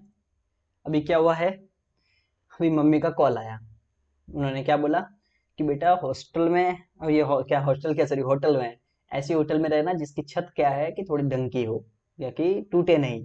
ठीक है, क्यों? क्योंकि राजस्थान में अभी झालावाड़ के अंदर में एक स्कूल की छत टूट गई है। ठीक है, छत टूट गई, उसके अंदर में लगभग 50 से ज्यादा स्टूडेंट्स की, अभी छोड़िए, यूट्यूब के अंदर में डालने वाले हैं, तो आप सोचिए कि वो कैजुअलिटीज हुई है। तो अब क्या हुआ है कि 53 जनों का हुआ है, तो अब सोचिए कि वहां पे जो माँ का जीव होता है ना, दिल, वो क्या होता है कि फोन करके कि ऐसी होटल में मत रहना जहाँ पे छत नीचे गिर जाए। ठीक है, तो देखिए मैं क्या बोलूं, क्यों नहीं रहे हैं, बिल्डिंग नहीं गिरने वाली है, एकदम सही जगह पे है। तो कुल मिला के देख लीजिए, आप भी जहाँ पे रह रहे हैं अपना आप को सेफ रखिए और सबको सेफ रखिए। चलो आगे बढ़ते हैं हम लोग आगे। तो अब क्या हुआ, two friends Mohan and Rohan start a business by investing the 1,50,000 और 2 लाख रुपए रेस्पेक्टिवली। तो हमारे पास क्या हुआ कि मोहन और रोहन जो है वो बिजनेस स्टार्ट किए हैं, इतना इतना इन्वेस्ट करते हैं, पार्टनरशिप का सवाल है। आफ्टर 6 मंथ, 6 मंथ 6 महीने के बाद में रोहन क्या करता है, पैसे निकाल देता है अपने इन्वेस्टमेंट से। एंड उसी समय पे एट द सेम टाइम तीसरा बंदा गौरव जो है वो आता है बिजनेस के अंदर में, और वो क्या करता है, उस वही अमाउंट जितना उसने निकाला सेम अमाउंट वो क्या करता है कि वो हमारे पास में ऐड कर देता है। जितना रोहन निकालता है ना, वो गौरव क्या करता है उतना ऐड कर देता है। एक साल के अंत में क्या होता है, रोहन और गौरव क्या करते हैं, प्रॉफिट को डिस्ट्रीब्यूट कर देते हैं, किस रेशियो में? 5:3 के अंदर में। तो टोटल प्रॉफिट जो है वो साल का इतना होता है, तो बताओ कि मोहन का प्रॉफिट कितना था। समझ गए, इंग्लिश के अंदर में हिंदी के अंदर में दोनों साथ ही बोल दिए। तो ये हमारे पास में सवाल है। तो एक है मोहन, एक है रोहन और एक है गौरव। ठीक है, अब क्या बोलता है, मोहन की तो कोई बात ही नहीं, मोहन तो क्या बोल रहा है कि 1,50,000 दिया। एक चीज ध्यान रखना, अमाउंट भी जो होता है उसका भी हमारे पास में जो रेशियो ही लेना होता है अल्टीमेटली। तो हम लोग चाहे 1,50,000 लें चाहे 2 लाख लें, तो उससे भी वही मामला होने वाला है। रेशियो क्या होता है, इसको डिवाइड करना है तो इसको तो उसी रेशियो में डिवाइड करेंगे जिस रेशियो के अंदर में उसने पैसा डाला था और जितने ड्यूरेशन के अंदर डाला था। तो हम लोग ये एग्जैक्ट वैल्यू ना लेके हम लोग क्या कर सकते हैं, काट सकते हैं। 4 जीरो से 4 जीरो काट दो, फिर बचा 15 और 20, 15 और 20 को भी थोड़ा काट दो, तो क्या हो गया, 5 से काट दे, 5 से 15 और 5 दूना, ये हो गया 5 से 15 और ये हो गया 5 से 20। ठीक है, 3:4। तो ये क्या हुआ, ये 3, या फिर एक काम करो 3:4 ना लेके थोड़ा बहुत ऐसा ऐसा कर लेते हैं जिससे कि और एग्जैक्ट भी हो। इसको मैं 1.5 ले लेता हूँ, इसको 2 ले लेता हूँ, बात तो वही है। तो क्या होगा, मोहन, ये क्या हुआ रोहन, और ये क्या हुआ गौरव। मान लो कि इसने 1.5 रुपीज इन्वेस्ट किया, इसने 2 रुपीज इन्वेस्ट किया। ठीक है, अब इसने 1.5 रुपीज जो इन्वेस्ट किए हैं, समझना बहुत अच्छे से, इन्होंने जो 1.5 रुपीज इन्वेस्ट किए वो तो मोहन ने तो बाहर निकाले ही नहीं, इसने तो पूरे साल 12 महीने के लिए इन्वेस्ट किया है। इसके तो हो गया 1.5 इंटू 12 महीनों के लिए इन्वेस्ट किया, तो टोटल इन्वेस्टमेंट इतना हो गया, ये मान लो कि इसने हुआ। अब हमारे पास हमेशा क्या होता है कि जितना इन्वेस्टमेंट किया उसके ड्यूरेशन से मल्टीप्लाई करने होता है, वही रेशियो हमारे पास में उसी रेशियो में प्रॉफिट बढ़ता है। ठीक है, तो हमारे पास में क्या होगा, अब रोहन ने कितना इन्वेस्ट किया, 2 लाख तो उसने इन्वेस्ट किया था कितने महीने तक, 6 महीने तक। फिर उसने कुछ अमाउंट निकाल दिया, कुछ अमाउंट, लेकिन कुछ तो पता नहीं। तो 2 लाख तो उसने 6 महीने तक किया, लेकिन उसके बाद उसने क्या किया, उसके बाद इसने क्या किया कि आगे जो है ना उसने पैसा निकाल दिया। तो मान लो कि एक्स पैसा निकाल दिया तो 2 माइनस एक्स बचा, एक्स पैसा निकाल दिया तो 2 माइनस एक्स अब बचा हुआ है। लेकिन ये जो बचा हुआ पैसा है उसने वो भी तो 6 महीने तक ही इन्वेस्ट किया था। गौरव को हटाओ थोड़ी देर के लिए, गोली मारो गौरव को। ठीक है, हो गया। अब सोचो 1.5 तो इसने 12 महीने के लिए किया, लेकिन इस दो रुपए को 6 महीने तक इन्वेस्ट किया, लेकिन उसमें से मान लो एक्स रुपए उसने हटा दिए, एक्स रुपए उसने हटा दिए। लेकिन वो एक्स रुपए हटाने के बाद में उसने एक्स रुपए, ये हमारे पास 2 माइनस एक्स रुपए को भी 6 महीने के लिए इन्वेस्ट किया। अब आते हैं गौरव की बात। अब बोलते हैं कि गौरव ने भी वही अमाउंट इन्वेस्ट किया जो कि रोहन ने निकाला था। रोहन ने तो एक्स निकाला था, तो उस एक्स अमाउंट को उस समय वो जुड़ा, 6 महीने के बाद में नया आदमी आया, बोला ना third friend Gaurav join the business same time, उस समय पे क्या बोला, एट द सेम टाइम, मतलब जब उसने निकाला था उसी समय, तो मतलब बचा हुआ तो 6 महीने ही था, तो 6 महीने के लिए इसने एक्स डाला। समझ में आया कि नहीं आया। तो इसका रेशियो, जो प्रॉफिट का रेशियो आएगा वो इस रेशियो में बटेगा। तो अब इस रेशियो में काट देते हैं, तो इससे क्या कर दो, 6 से काटो, 6 6 6 6 दूनी 12, तो 15 दूना 30, तो 3 रेशियो, ये हो गया 2 और 2 हो गया 4 माइनस एक्स, 4 माइनस एक्स, ये हो गया हमारे पास में एक्स। तो ये इस रेशियो में प्रॉफिट बटेगा, प्रॉफिट बटेगा इस रेशियो के अंदर में। लेकिन अब क्या बोल रहा है, प्रॉफिट बटेगा इस रेशियो में, लेकिन बोल रहा है यदि कुल लाभ इतना है तो मोहन का रेशियो क्या है। मोहन का रेशियो निकालने के लिए क्या होगा, मोहन का रेशियो क्या होगा, 3 बटा, ये सब जुड़ जाएगा, टोटल में से 3 इसको मिलेगा, लेकिन टोटल है कितना, 3 plus 4 minus x plus x, तो एक्स एक्स तो कट गया। तो हम लोग को इसका मतलब क्या हुआ, इसका मतलब हुआ कि मोहन को तो 3/7वां भाग मिलेगा। अब मैं बिना एक्स की वैल्यू निकाले, बिना एक्स की वैल्यू निकाले भी हमारा तो आंसर आ रहा है। तो हमारे लिए ये जो वैल्यू दी थी ना 5:3, जो हमारे पास में रोहन और गौरव के प्रॉफिट का रेशियो था 5:3, हमें उसकी जरूरत ही नहीं है, क्योंकि इससे क्या होगा, 4 माइनस एक्स बटा एक्स बराबर होगा 5/3, क्योंकि गौरव, ये कौन किस किस का, रोहन और गौरव, तो रोहन और गौरव का रेशियो क्या है, रोहन और गौरव का रेशियो 4 माइनस एक्स और एक्स है। तो इससे हमारे पास एक्स निकाला जा सकता है, लेकिन एक्स की वैल्यू निकालनी क्यों है, क्योंकि जब एक्स कट ही रहा है तो एक्स की वैल्यू क्यों निकालनी है। 3/7, और 3/7 हमारे पास में कितना होता है, 3/7 हमारे पास में किसका, टोटल का, टोटल कितना है 1.54, तो इससे 1.54 से मल्टीप्लाई कर दो, तो ये हो गया 7 दूनी 14, 7 दूनी 14 और 1 7 दूनी 14, ये हो गया 0.66। अब 0.66 में आगे क्या जीरो लगाओगे, क्योंकि इतने सारे जीरो है तो वो जीरो लगा देना, यही हमारे पास में आंसर आ गया। ठीक है, जीरो लगाना है, बाकी कुछ नहीं करना है, क्योंकि हमारे पास में नंबर से खेलना है, बाकी जीरो से हम लोग को गोली मार देना है जीरो को। आगे चलो, a train crossed 2 platform having length of the 293 और 425। तो हमारे पास क्या होगा, प्लेटफॉर्म की लेंथ हमारे पास में इतनी इतनी है, 35 सेकंड और 47 सेकंड के अंदर जाती है। तो find the length of the train, train की लेंथ हम लोग को निकालनी है। अब देखो कभी भी कोई प्लेटफॉर्म हो, ये प्लेटफॉर्म की लेंथ है, मान लो प्लेटफॉर्म है और ये हमारे पास में ट्रेन है, तो जब ट्रेन इसको क्रॉस कर रही है, जब ट्रेन किसी प्लेटफॉर्म को क्रॉस करती है ना, तो ट्रेन है ना सिर्फ क्या करती है, ट्रेन देखो, ट्रेन का मान लो इस पॉइंट को पकड़ो, ये इंजन वाला पॉइंट है, सिर्फ इंजन वाली एक लाइन को पकड़ो। अब सोचो ये लाइन यहां से लगाकर इसको क्रॉस करना है, तो यहां से लगाकर अगर ये ट्रेन यहां तक पहुंचेगी तब तक तो ये लाइन यहीं रहेगी, लेकिन अभी तक क्रॉस थोड़ी की है। क्रॉस करने के लिए तो इसके पीछे वाले मुंह को यहाँ आना पड़ेगा ना। लेकिन ये जो डंडी थी, इस डंडी को मान लो ए मान लेता हूँ, ये जो डंडी इधर वाली आगे वाले फेस के आगे वाली डंडी तो यहाँ आ गई ए। तो इसने क्या किया, प्लेटफॉर्म की जो लेंथ थी एल वो तो कवर की ही की, लेकिन ये आगे इतना भी तो बढ़ गई है। इतना क्या है, ट्रेन की लेंथ एल टी। तो कुल मिला के जब भी किसी को ट्रेन को प्लेटफॉर्म से हम लोग को पास में पार करवाना हो तो उससे क्या डिस्टेंस तय करनी पड़ती है, उससे खुद की डिस्टेंस जो ट्रेन की लेंथ है वो भी करनी होती है और प्लेटफॉर्म की लेंथ भी करनी होती है। तो कहने का मतलब अगर उसने 293 मीटर 293 मीटर का प्लेटफॉर्म पार किया है तो उसने उसकी जो ट्रेन की लेंथ एल थी वो भी पार की है 35 सेकेंड में। ठीक है, तो कुल मिला के टोटल डिस्टेंस ट्रेन की लेंथ प्लस प्लेटफॉर्म हो जाती है। अब 425 मीटर का अगर प्लेटफॉर्म पार किया है तो उसने एल लेंथ की वो भी की है, और ये कितने में किया है, 47 सेकेंड में किया है। 35 सेकेंड और 47 सेकेंड में अंदर में। अब मुझे एक बात बताओ, कोई ट्रेन 293 प्लस एल 35 में चलती है, कोई ट्रेन 425 प्लस एल इतने में चलती है, तो एल की चाहे जो भी वैल्यू हो, तो ये जो गैप आ रहा है कि भाई इतना एक्स्ट्रा चल रहा है ये, क्योंकि 293 से 425 ज्यादा, क्योंकि हमारे पास बताओ अगर हम लोग ये माइनस कर दें, इसमें से ये माइनस कर दें तो हमें पता चल जाएगा ना भाई कि हमारे पास में इतना मीटर एक्स्ट्रा चल रहा है। कितना एक्स्ट्रा टाइम में, 12 सेकंड के एक्स्ट्रा टाइम में। 12 सेकंड के एक्स्ट्रा टाइम के अंदर में 12 सेकंड के एक्स्ट्रा टाइम के अंदर में कितना मीटर चला, 5 में से 3 गया 2, और 12 में से 9 गया 3, और ये हो गया 3 में से 1 गया 1, तो 132 मीटर। तो हमारे पास 12 सेकंड के अंदर में 12 सेकंड के अंदर में ट्रेन क्या जा रही है, 132 मीटर जा रही है। तो 12 सेकंड में अगर 132 मीटर जाती है तो 1 सेकंड में कितनी जाती है, 11 12 इंटू 11 132 होता है, तो 11 मीटर जाती है। तो इसका मतलब ट्रेन की स्पीड क्या होगी, स्पीड ऑफ द ट्रेन क्या होगी, स्पीड ऑफ द ट्रेन क्या होगी, स्पीड ऑफ द ट्रेन होगी 11 मीटर पर सेकंड। समझ में आ गया कि नहीं आया। अब बोल रहा है कि रेलगाड़ी की लंबाई याद करो, मुझे बताओ 35 सेकंड के अंदर में रेलगाड़ी कितनी चलेगी। 35 सेकंड में पार कर रही है ना रेलगाड़ी, तो 35 सेकंड के अंदर में 35 इंटू 11 चलेगी। 35 इंटू 11 क्या होता है, 5 5 और 3 8 और 3 385 मीटर। तो कुल मिला के 35 सेकंड के अंदर में 385 मीटर चला जा रहा है। लेकिन अब मुझे एक बात बताओ, 35 सेकंड में जो 385 मीटर चला जा रहा है, तो वो 35 सेकंड में 385 मीटर चला जा रहा है, लेकिन ये 385 मीटर तो किसके बराबर में है, 293 प्लस एल, क्योंकि ट्रेन 11 मीटर पर सेकंड से 35 सेकंड में इतना मीटर चलती है। लेकिन ये इतना मीटर तो क्या है, प्लेटफॉर्म लेंथ भी है और हमारे पास में ट्रेन की लेंथ भी है। प्लेटफॉर्म की लेंथ तो 293 थी 293 थी, और एल तो हमारे पास प्लेटफॉर्म उसका था, तो एल की वैल्यू क्या हो जाएगी, इसमें से घटा दो, 5 में से 3 गया 2 और 9 दूनी 18, और ये हो गया 92 मीटर। तो एल की वैल्यू क्या आ गई, 92 मीटर। हमने क्या किया कि टोटल जितना भी 35 सेकंड में चला है उसमें से हम लोगों ने प्लेटफॉर्म की लेंथ को माइनस कर दिया, तो ये ट्रेन वाली लेंथ आ जाएगी, 92 मीटर आ जाएगी। समझ में आया कि नहीं है, बहुत अच्छे से हो गया। आगे, a man goes from his home to office daily, एक होम से ऑफिस वो क्या करता है, डेली जाता है, with certain speed.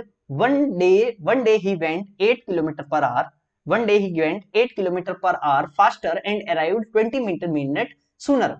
Another day he went 3 kilometre per hour slower and arrived half an hour late. Find the distance between his home and the office. बहुत अच्छा सवाल है, बहुत अच्छा सवाल है। आप इसको करके बताओ, पॉज करके बताओ। देखो इस टाइप के पैटर्न में 3 टाइप के सवाल आते हैं, समझना।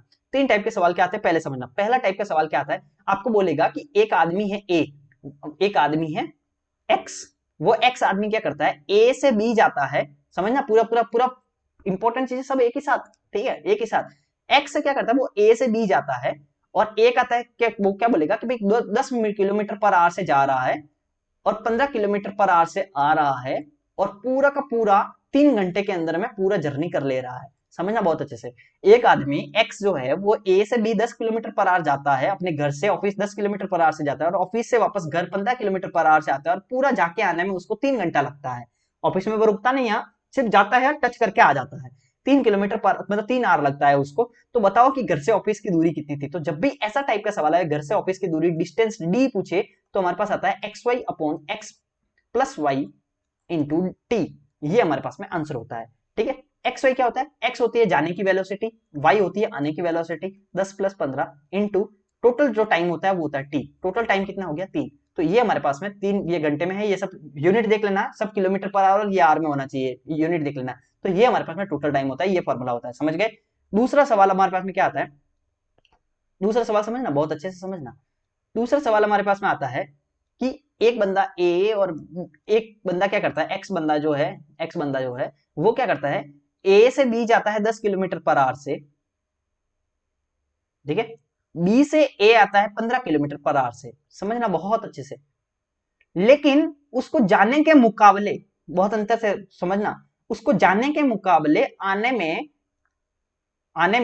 15 मिनट कम लगते हैं, 15 मिनट कम लगते हैं, कितना लगते हैं, कम लगते हैं, कम लगते हैं, जाने के मुकाबले आने में 15 मिनट कम लगते हैं, तो बताओ कि डिस्टेंस कितनी होगी। तो इस टाइप का कुछ सवाल आता है, तो इस टाइप का सवाल जो आता है ना, उसके अंदर में डिस्टेंस का फॉर्मूला क्या होता है, x y upon x minus y into delta t, क्योंकि ये टाइम नहीं दिया है, ये हमारे पास में अंतर दिया है कि इसका जितना भी टाइम था उससे 15 मिनट कम है, तो ये फॉर्मूला होता है, माइनस होता है यहाँ पे। तो यहाँ पे क्या होगा, 10 से जाएगा 15 से आएगा, बटा 10 माइनस 15, या फिर 15 माइनस 10 कर देना, 15 माइनस 10 ज्यादा में से कम घटाना, 15 minus 10 into delta T, delta T क्या 15 मिनट, लेकिन 15 मिनट को घंटे में बदलोगे तो 60, 60 से भाग दे दो। तो इस टाइप से करना होता है, मैं आपको सारे मेथड जल्दी जल्दी बता देता हूँ तीनों, ठीक है। ये मैं क्यों मिटाया, पता ही नहीं क्यों मिटाया, ठीक है, नहीं मिटाना था। तो हमारे पास में क्या होगा, ये हो गया 60, तो इस टाइप से हमारे पास में हो गया, समझ में आ गया। अब तीसरा पैटर्न क्या होता है समझना, तीसरा पैटर्न, 4 पैटर्न है यहाँ पे, चारों बता ही देता हूँ एक ही साथ। अब मान लो ए है, ये बी है, अब बोल रहा है, समझना कि हाँ, ए बोलता है कि भाई कि एक बंदा ए है और एक बी है, ए बी से ऑफिस जाता है, ए ऑफिस जाता है, वो है ना 10 किलोमीटर पर आवर, समझना, वो है ना 10 किलोमीटर पर आवर से जाता है, तो वो 15 मिनट लेट पहुंचता है, 15 मिनट लेट पहुंचता है। अगर वो 15 किलोमीटर पर आवर से जाता है तो वो 15 मिनट जल्दी पहुंच जाता है, या फिर 10 मिनट जल्दी पहुंच जाता है, तो बताओ डिस्टेंस कितनी है, समझना, ये अलग से सवाल है। बोल रहा है कि तीसरा सवाल क्या है कि ए और बी है, तो बोल रहा है कि अगर ए से बी है, ये ऑफिस से घर जाता है, अगर वो 10 किलोमीटर पर आवर से जाता तो 15 मिनट लेट होता, 15 मिनट लेट होता। अगर वो ए से बी 10 किलोमीटर पर आवर, अगर वो 15 किलोमीटर पर आवर से जाता, 15 किलोमीटर पर आवर से जाता, तो वो 10 मिनट जल्दी हो जाता, 10 मिनट जल्दी हो जाता, मतलब बहुत जल्दी आके पहुंच गया। तो मुझे बताओ डिस्टेंस कितनी है, तो इसका भी फॉर्मूला सेम ही होता है जो पीछे था, x y upon x minus y into delta t, यही फॉर्मूला होता है। अब इसमें क्या है, वेलोसिटी तो हम लोग को दे रखी है 10 इंटू 15 बटा, ज्यादा में से कम घटाना है तो 15 माइनस 10, ठीक है, वेलोसिटी तो होगी, इंटू डेल्टा टी क्या लेना है, ये इंपॉर्टेंट चीज। अब डेल्टा टी के भी मैं पूरा पढ़ा ही दूं क्या, टीएसडी, डेल्टा टी क्या होता है, एक तो जा रहा है 15 मिनट लेट, मान लो कि ये एग्जैक्ट टाइम था जाने का, मान लो ये जाने का एग्जैक्ट टाइम था, अगर मान लो 15 मिनट लेट हो रहा है, मतलब कि वो इतना लेट पहुंच रहा है, 15 मिनट लेट पहुंच रहा है। अगर 10 मिनट जल्दी पहुंच रहा है तो मतलब ये जल्दी पहुंच के, जल्दी ऊपर है लेट नीचे है, एग्जैक्ट टाइम से 10 मिनट जल्दी, तो मुझे बताओ कि टोटल टाइम का डिफरेंस कितना हो गया, 25 का हो गया ना, 15 में से 10 मिनट घटा देना, नहीं तो 5 हो जाएगा, सब गड़बड़ हो जाएगा। यहाँ पे 4 केस अलग अलग बनते हैं, दोनों जल्दी जल्दी, दोनों लेट लेट, एक लेट जल्दी, एक जल्दी लेट, ऐसा बनता है, ठीक है। तो 25 मिनट, तो 25 मिनट का डिफरेंस आ गया, तो 25 बटा 60, इस ग्राफ से करोगे तो आपको कभी रटना नहीं पड़ेगा, नहीं तो आप रटोगे, ठीक है। तो इससे क्या होगा, अब ये एग्जैक्ट टाइम है, अगर बोले कि भाई कि 15 मिनट जल्दी पहुंचता था 10 मिनट जल्दी, तो जब दोनों ही जल्दी है, एक 15 मिनट का जल्दी है और एक 10 मिनट का जल्दी है, तो दोनों का तो डिफरेंस हो जाएगा, तो फिर 15 माइनस 10 5 हो जाएगा। अगर बोलता 15 मिनट लेट और फिर 10 मिनट लेट, तो फिर भी 5 होगा। लेकिन जब बोले एक 15 मिनट लेट और 10 मिनट जल्दी, या 10 मिनट लेट और 15 मिनट जल्दी, जो भी बोले फिर जुड़ जाएगा, समझ में गया ना, तो हम लोग पता चल जाएगा ना, इससे ऊपर नीचे कर देना घड़ी का टाइमर, तो पता चल जाएगा। तो ये हो गया हमारे पास में ये तरीका है। लेकिन अब जो हमारे पास में चौथा तरीका है, ये सवाल चौथे तरीके का है। इस चौथे तरीके में क्या होता है, यहाँ पे वेलोसिटी दे रखी है हम लोग को 10 से जाता है 15 से जा रहा है, यहाँ पे भी वेलोसिटी दे रखी है 10 से 15 से, यहाँ पे भी वेलोसिटी दे रखी है 10 से 15 से, लेकिन यहाँ पे वेलोसिटी भी, यहाँ पे देखो, यहाँ पे टाइम दे रखा है कि भाई टोटल इतना टाइम लगता है, लेकिन यहाँ टाइम नहीं दिया है, यहाँ टाइम का डिफरेंस दिया है, यहाँ पे भी, यहाँ T1 दिया है या T2 दिया है, लेकिन यहाँ पे T1 और T2 का डिफरेंस मतलब डेल्टा टी हम लोग को निकालना पड़ रहा है। लेकिन अब चौथे केस में ना हम लोग को वेलोसिटी देगा, ना ही हम लोग को टाइम देगा, ठीक है, चौथे केस में हम लोग को ना ही वेलोसिटी देगा और ना ही टाइम देगा। तो वो कैसे करेगा, वो सवाल क्या आता है कि, सवाल देखना, एक जना ए से बी जाता है, वो 10 किलोमीटर पर आवर की स्पीड अगर बढ़ा दे, समझना बढ़ा दे, ना कि वो बोले 10 किलोमीटर पर आवर से जाता है, नहीं नहीं नहीं नहीं, बहुत अलग है सवाल। बोल रहा है अगर वो बंदा 10 किलोमीटर पर आवर की स्पीड बढ़ा दे तो वो 15 मिनट लेट पहुंचता है। अगर वो 10 किलोमीटर पर आवर की स्पीड बढ़ा दे तो वो 15 मिनट लेट पहुंचता है। अगर वो 20 किलोमीटर पर आवर की स्पीड बढ़ा दे तो वो 20 मिनट जल्दी पहुंच जाता है। तो बताओ डिस्टेंस क्या है। तो अब यहां पे प्रॉब्लम क्या है कि ये भी बढ़ा दे और ये भी बढ़ा दे, फॉर्मूला यही लगेगा x y upon x minus y into delta t. लेकिन प्रॉब्लम ये है कि ना एक्स है ना वाई है, डेल्टा टी तो है हमारे पास। इन दोनों का देखो, एक 15 मिनट लेट और एक 20 मिनट जल्दी, तो टोटल हो गया 35 मिनट। ठीक है, जे, जे लेट और जल्दी इस तरह से बना के किया करो ताकि गलती ना हो। ठीक है, लेट मतलब ये इधर जाएगा और जल्दी मतलब इधर आएगा, दोनों जुड़ जाएगा ना, टोटल डिफरेंस तो ये हो गया। अब हमारे पास में ये हो गया। अब इसको क्या करोगे आप, थोड़ा समझने का ट्राई करना।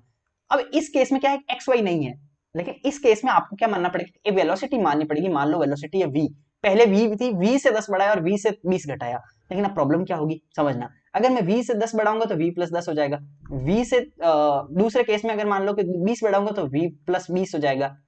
ठीक है, और एक हमारे पास v प्लस 10 और v प्लस 20 का डिफरेंस क्या हो जाएगा, तो ये हमारे पास में 10 आ जाएगा। लेकिन यहाँ पे भी हमारे पास 35 आ जाएगा, लेकिन अभी भी v तो पड़ा हुआ है, तो v तो हमारा गायब ही नहीं हुआ। तो कुल मिला के इस तरह से नहीं होता है फिर सवाल। फिर कैसे होता है वो सवाल हम लोग क्या करते हैं, करके देखते हैं कैसे होता है, करके देखते हैं। तो ये हमारे पास करके कैसे देखेंगे, डी का फॉर्मूला ये हो जाएगा। अब हम लोग करते हैं इस सवाल को, इस सवाल को, इस सवाल को। ये क्या बोलता है कि भाई कि एक आदमी है जो क्या करता है कि अगर वो 8 किलोमीटर जल्दी जाता, फास्ट जाता, तो वो 20 मिनट जल्दी पहुंचता। अगर नॉर्दर वो क्या करता है कि 3 किलोमीटर धीरे चलता है, तो वो आधा घंटा लेट, मतलब around half an hour late late पहुंचता है। Find the distance between the home and the office. तो कुल मिला के 8, 20, 3 और आधा, यही बोला ना, 8, 20, 3 और आधा लिख देता हूँ यहाँ पे। 8, 20, 3 और आधा घंटा, आधा घंटा मतलब 30 मिनट, और 30 मिनट और ये 20 मिनट ये था।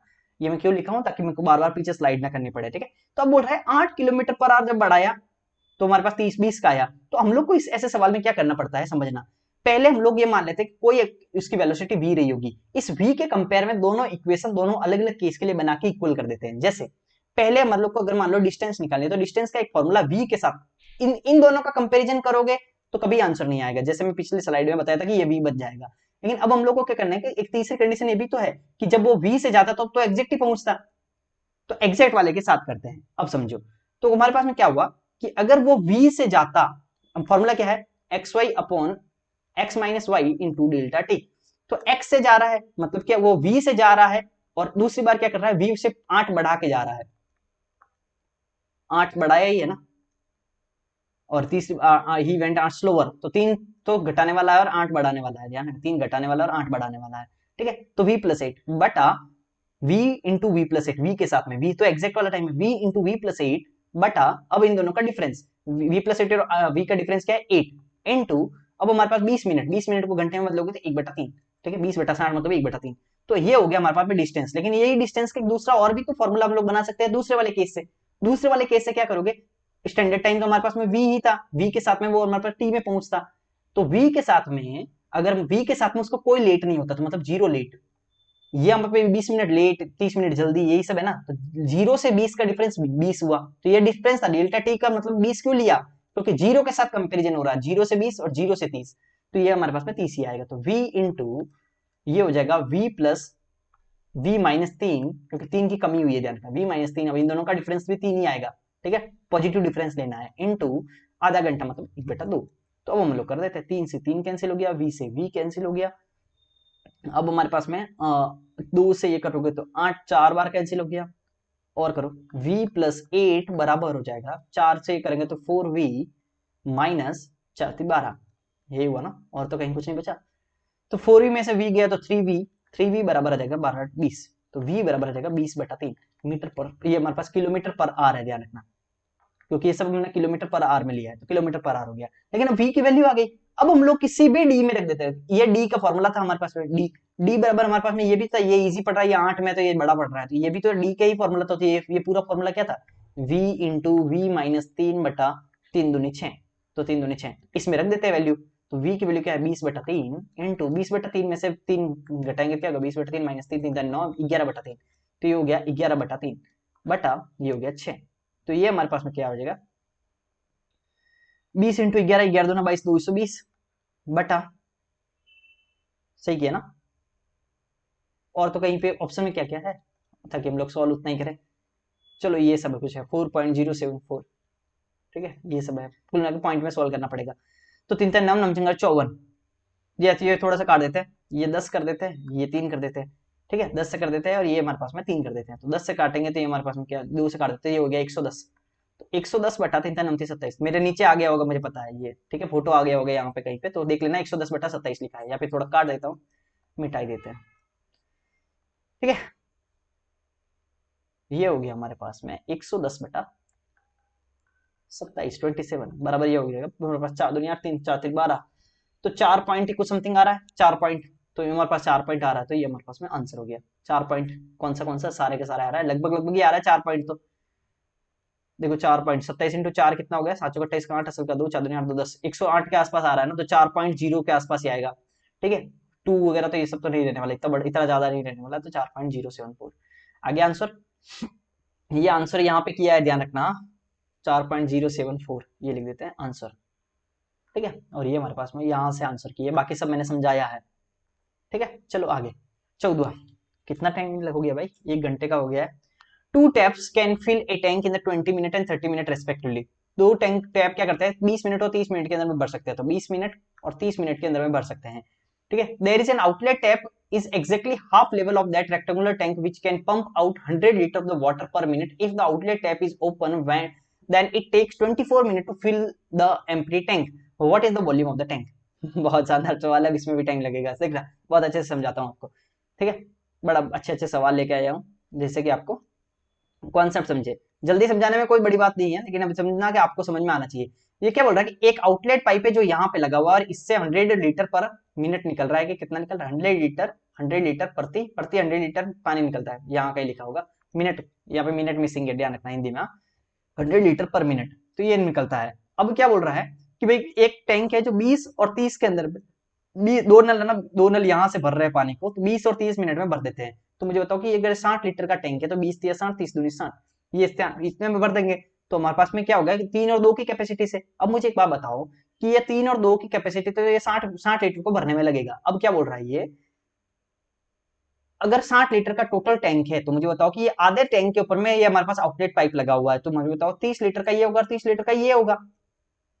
अब क्या बोल रहा है कि एक आयताकार टैंक के ठीक आधे स्तर पर एक निकास नल है जो प्रति 100 लीटर पानी निकालता है। यदि निकास नल खुला होता है तो एक खाली टंकी को भरने में 24 मिनट लगते हैं। समझना बहुत अच्छी बात, मतलब कि पूरी की पूरी टंकी को भरने में 24 मिनट लग रहा है, अगर ये चालू होता है तो 24 मिनट लगता है। तो मुझे बताओ कि एक तो 30 लीटर पहले भरने में अलग काम होगा, और ये जो एक्स्ट्रा 30 लीटर है इसको भरने का मामला अलग होगा, क्योंकि इसमें ये भी ऐड हो जाएगा। इस 30 लीटर को भरने में कितना टाइम लगेगा, मुझे ये बताओ। इस 30 लीटर को भरने में इस 3 और 2 की कैपेसिटी से कितना टाइम लगेगा, 30 बटा 3 और 2 मतलब 3 और 2 की कैपेसिटी, मतलब ये 3 से चल रहा है, ये 2 से चल रहा है, क्योंकि एग्जिट वाला पाइप तो पानी निकाल ही नहीं रहा होगा, क्योंकि ये तो आधे पे बना हुआ है। तो इस 30 लीटर को भरने में 3 और 4 5 5, मतलब ये हो गया 6 मिनट। तो ये हमारे पास में इसको भरने में तो 6 मिनट लगेगा, इस वाले को भरने में 6 मिनट लगेगा। इतना तो समझ में आया कि नहीं आया। लेकिन इस वाले को भरने में टोटल अगर 24 मिनट लग रहे हैं, तो इस वाले को भरने में 18 मिनट लगा होगा। इतना समझ में आ रहा है। लेकिन ये 18 मिनट क्यों लगा होगा, क्योंकि यहाँ पे हमारे पास में काम क्या कर रहे होंगे, ए भी कर रहा होगा, बी भी कर रहा होगा, लेकिन ये जो सी नेगेटिव वाला है वो भी कर रहा होगा, इसीलिए बना होगा। इतना समझ आ रहा है, कहानी सुनते जाना, ये वो होगा, इसलिए 18 मिनट लगा होगा। लेकिन मुझे एक बात बताओ, अगर ये 18 मिनट में 30 लीटर भर रहा है, तो मुझे बताओ टोटल कैपेसिटी क्या होगी, 30 बटा 18, टोटल कैपेसिटी कितनी हो जाएगी, टोटल कैपेसिटी हो जाएगी, अरे भाया, तो किस कैपेसिटी से भर रहे हैं, किस कैपेसिटी से भर रहे हैं, वो होगा 30 बटा 18।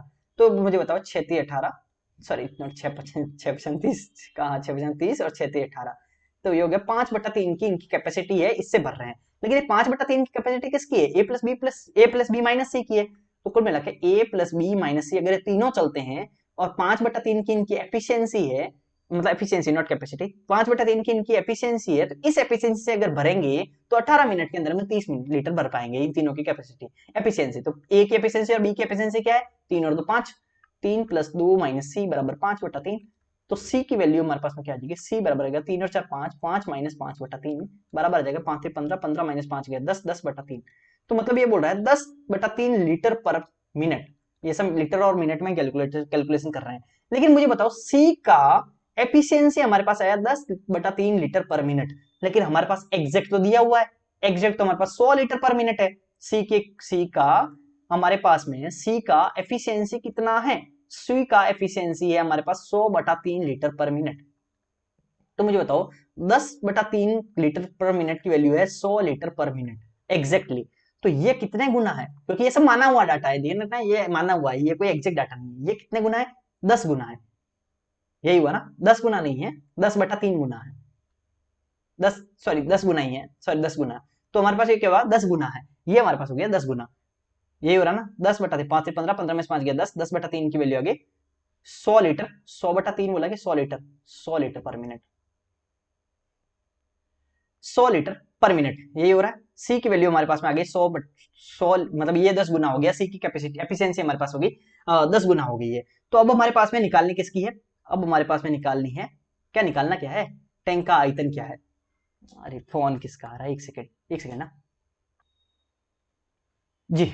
हम लोग आगे बढ़ते हैं। तो 10/3 लीटर पर मिनट की वैल्यू हमारे पास में 100 दे रखी है। तो 10/3 लीटर पर मिनट की वैल्यू अगर हमारे पास में 100 दे रखी है, तो 10 की वैल्यू हमारे पास, ये 10/3 की वैल्यू अगर हमारे पास में 10/3 की वैल्यू अगर हमारे पास में 100 दे रखी है, तो एक की वैल्यू हमारे पास में क्या हो जाएगी, 100 इंटू 3/10। तो ये हो गया 30 गुना। तो ये हमारे पास 10 नहीं होके, ये हमारे पास में 10 नहीं होके क्या हो जाएगा, 30। 30 गुना होगी ना। तो क्योंकि हमारे पास में 10/3 की वैल्यू हमारे पास में अगर 100 है, तो 3 से 3 कटना भी तो चाहिए। 3 इंटू 10 हमारे पास में हो जाएगा 10/3 इंटू 30 हमारे पास में हो जाएगा 100।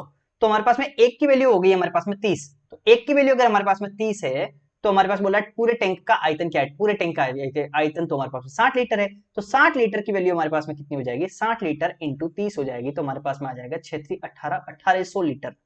कुछ समझ में आया कि नहीं आया, कुछ समझ में आया कि नहीं आया। कहने का मतलब हमने क्या किया, 30 और 30 को अलग अलग किया। इस 30 को भरने के अंदर में 6 मिनट लगा, तो इस 30 को भरने में 18 मिनट लगा होगा। लेकिन क्योंकि यहाँ पे तो सिर्फ ए प्लस बी चल रहा था, लेकिन यहाँ पे ए प्लस बी माइनस सी चल रहा था, तो इसकी कैपेसिटी ओवरऑल, इसकी एफिशिएंसी क्या आएगी, 5/3 आ गई। अब इस 5/3 की वैल्यू ए प्लस बी माइनस सी होगा। तो अब हमारे पास ए और बी की पता है, तो सी की वैल्यू आ गई हमारे पास 10/3 लीटर पर मिनट। लेकिन 10/3 लीटर पर मिनट की वैल्यू तो 100 दे रखी है, पहले मैंने 100/3 लिख दिया था, तो यहाँ पे 3 से 3 में कैंसिल कर दे रहा था। ठीक है, तो 10/3 की वैल्यू अगर हमारे पास में 100 दे रखी है, तो एक की वैल्यू तो हो जाएगी 100 इंटू 3/10, उल्टा हो जाएगा इधर आके, 0 से 0, तो ये हो गया 30। तो एक की वैल्यू अगर 30 है, तो हमारे पास 60 की वैल्यू हमारे पास में 1800 हो जाएगी, बस खत्म हो गया। ठीक है, चलो आगे। इफ, अब हम लोग थोड़ा जल्दी करते हैं सवालों को। If in 3 year at simple interest and the principal increases by the 18%, तो बोल रहा है सिंपल इंटरेस्ट 3 साल के अंदर में प्रिंसिपल है ना 18% इंक्रीज हो जाता है, मतलब अमाउंट जो है वो 18% इंक्रीज होकर मिलता है। मतलब अगर 3 साल के अंदर में, अगर 3 साल के अंदर में, अगर 3 साल के अंदर में, अगर 3 साल के अंदर में 18% का ब्याज मिल रहा है, सिंपल इंटरेस्ट है, तो एक साल के अंदर 6% लगा होगा, ऑब्वियस चीज है। तो 6% से हमारे पास में बढ़ रहा है। तो उसी दर पर 3 साल के लिए 25,000 के पर 25,000 के ऊपर में अर्जित चक्रवर्ती ब्याज क्या होगा। अब ये बहुत ही अच्छा हमारे पास में सवाल है। तो हमारे पास में क्या बोल रहा है कि हमारे पास में मान लो कि कोई भी अमाउंट था, कोई भी अमाउंट था, तो हमारे पास में क्या होगा कि 3 साल के अंदर में 18% से बढ़ गया सिंपल इंटरेस्ट पे, तो हमारे पास ब्याज क्या होगी, 6% की हो गई। लेकिन अब हमारे पास में चक्रवर्ती में क्या होगा, अब हमारे पास 25,000 के ऊपर में, 25,000 के ऊपर में चक्रवर्ती, मतलब कि यहाँ पे 6% बढ़ाओ, फिर से 6% बढ़ाओ, फिर से 6% बढ़ाओ। तो अब हमारे पास में जो भी हमारे पास में अमाउंट आएगा, उसमें से 25,000 माइनस करो तो ब्याज आएगा। लेकिन ये तो पहला मेथड हो गया। लेकिन दूसरा मेथड, अगर हमें सीधे डायरेक्ट कंपाउंड इंटरेस्ट निकालना हो, बिना हम लोगों को प्रिंसिपल अमाउंट, बिना हम लोग को मिश्र धन निकाले, अमाउंट निकाले, हम लोग को अगर निकालना हो, तो हम लोग क्या कर सकते हैं, गोल्डन रेशियो का यूज कर सकते हैं। कोई भी दोस्त, मतलब 3 साल के लिए गोल्डन रेशियो क्या होता है, 3 साल के लिए गोल्डन रेशियो क्या होता है, 3 रेशियो हमारे पास में 3:3:1 होता है।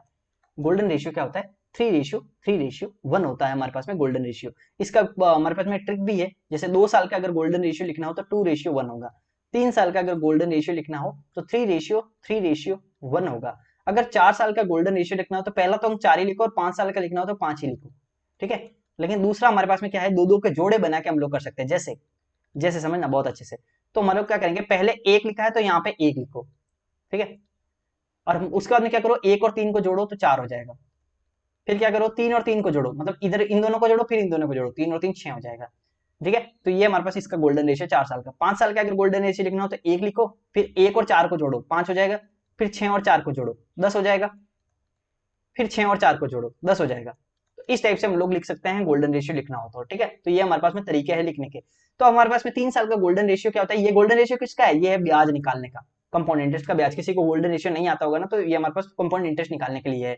तो इसको कैसे करते हैं कि 25,000 का 6% निकालो, 25 150, तो 150 के आगे कितना हो जाएगा, 2 जीरो कट जाएगा, तो हमारे पास में 1 जीरो बचेगा, तो ये हो गया 1500।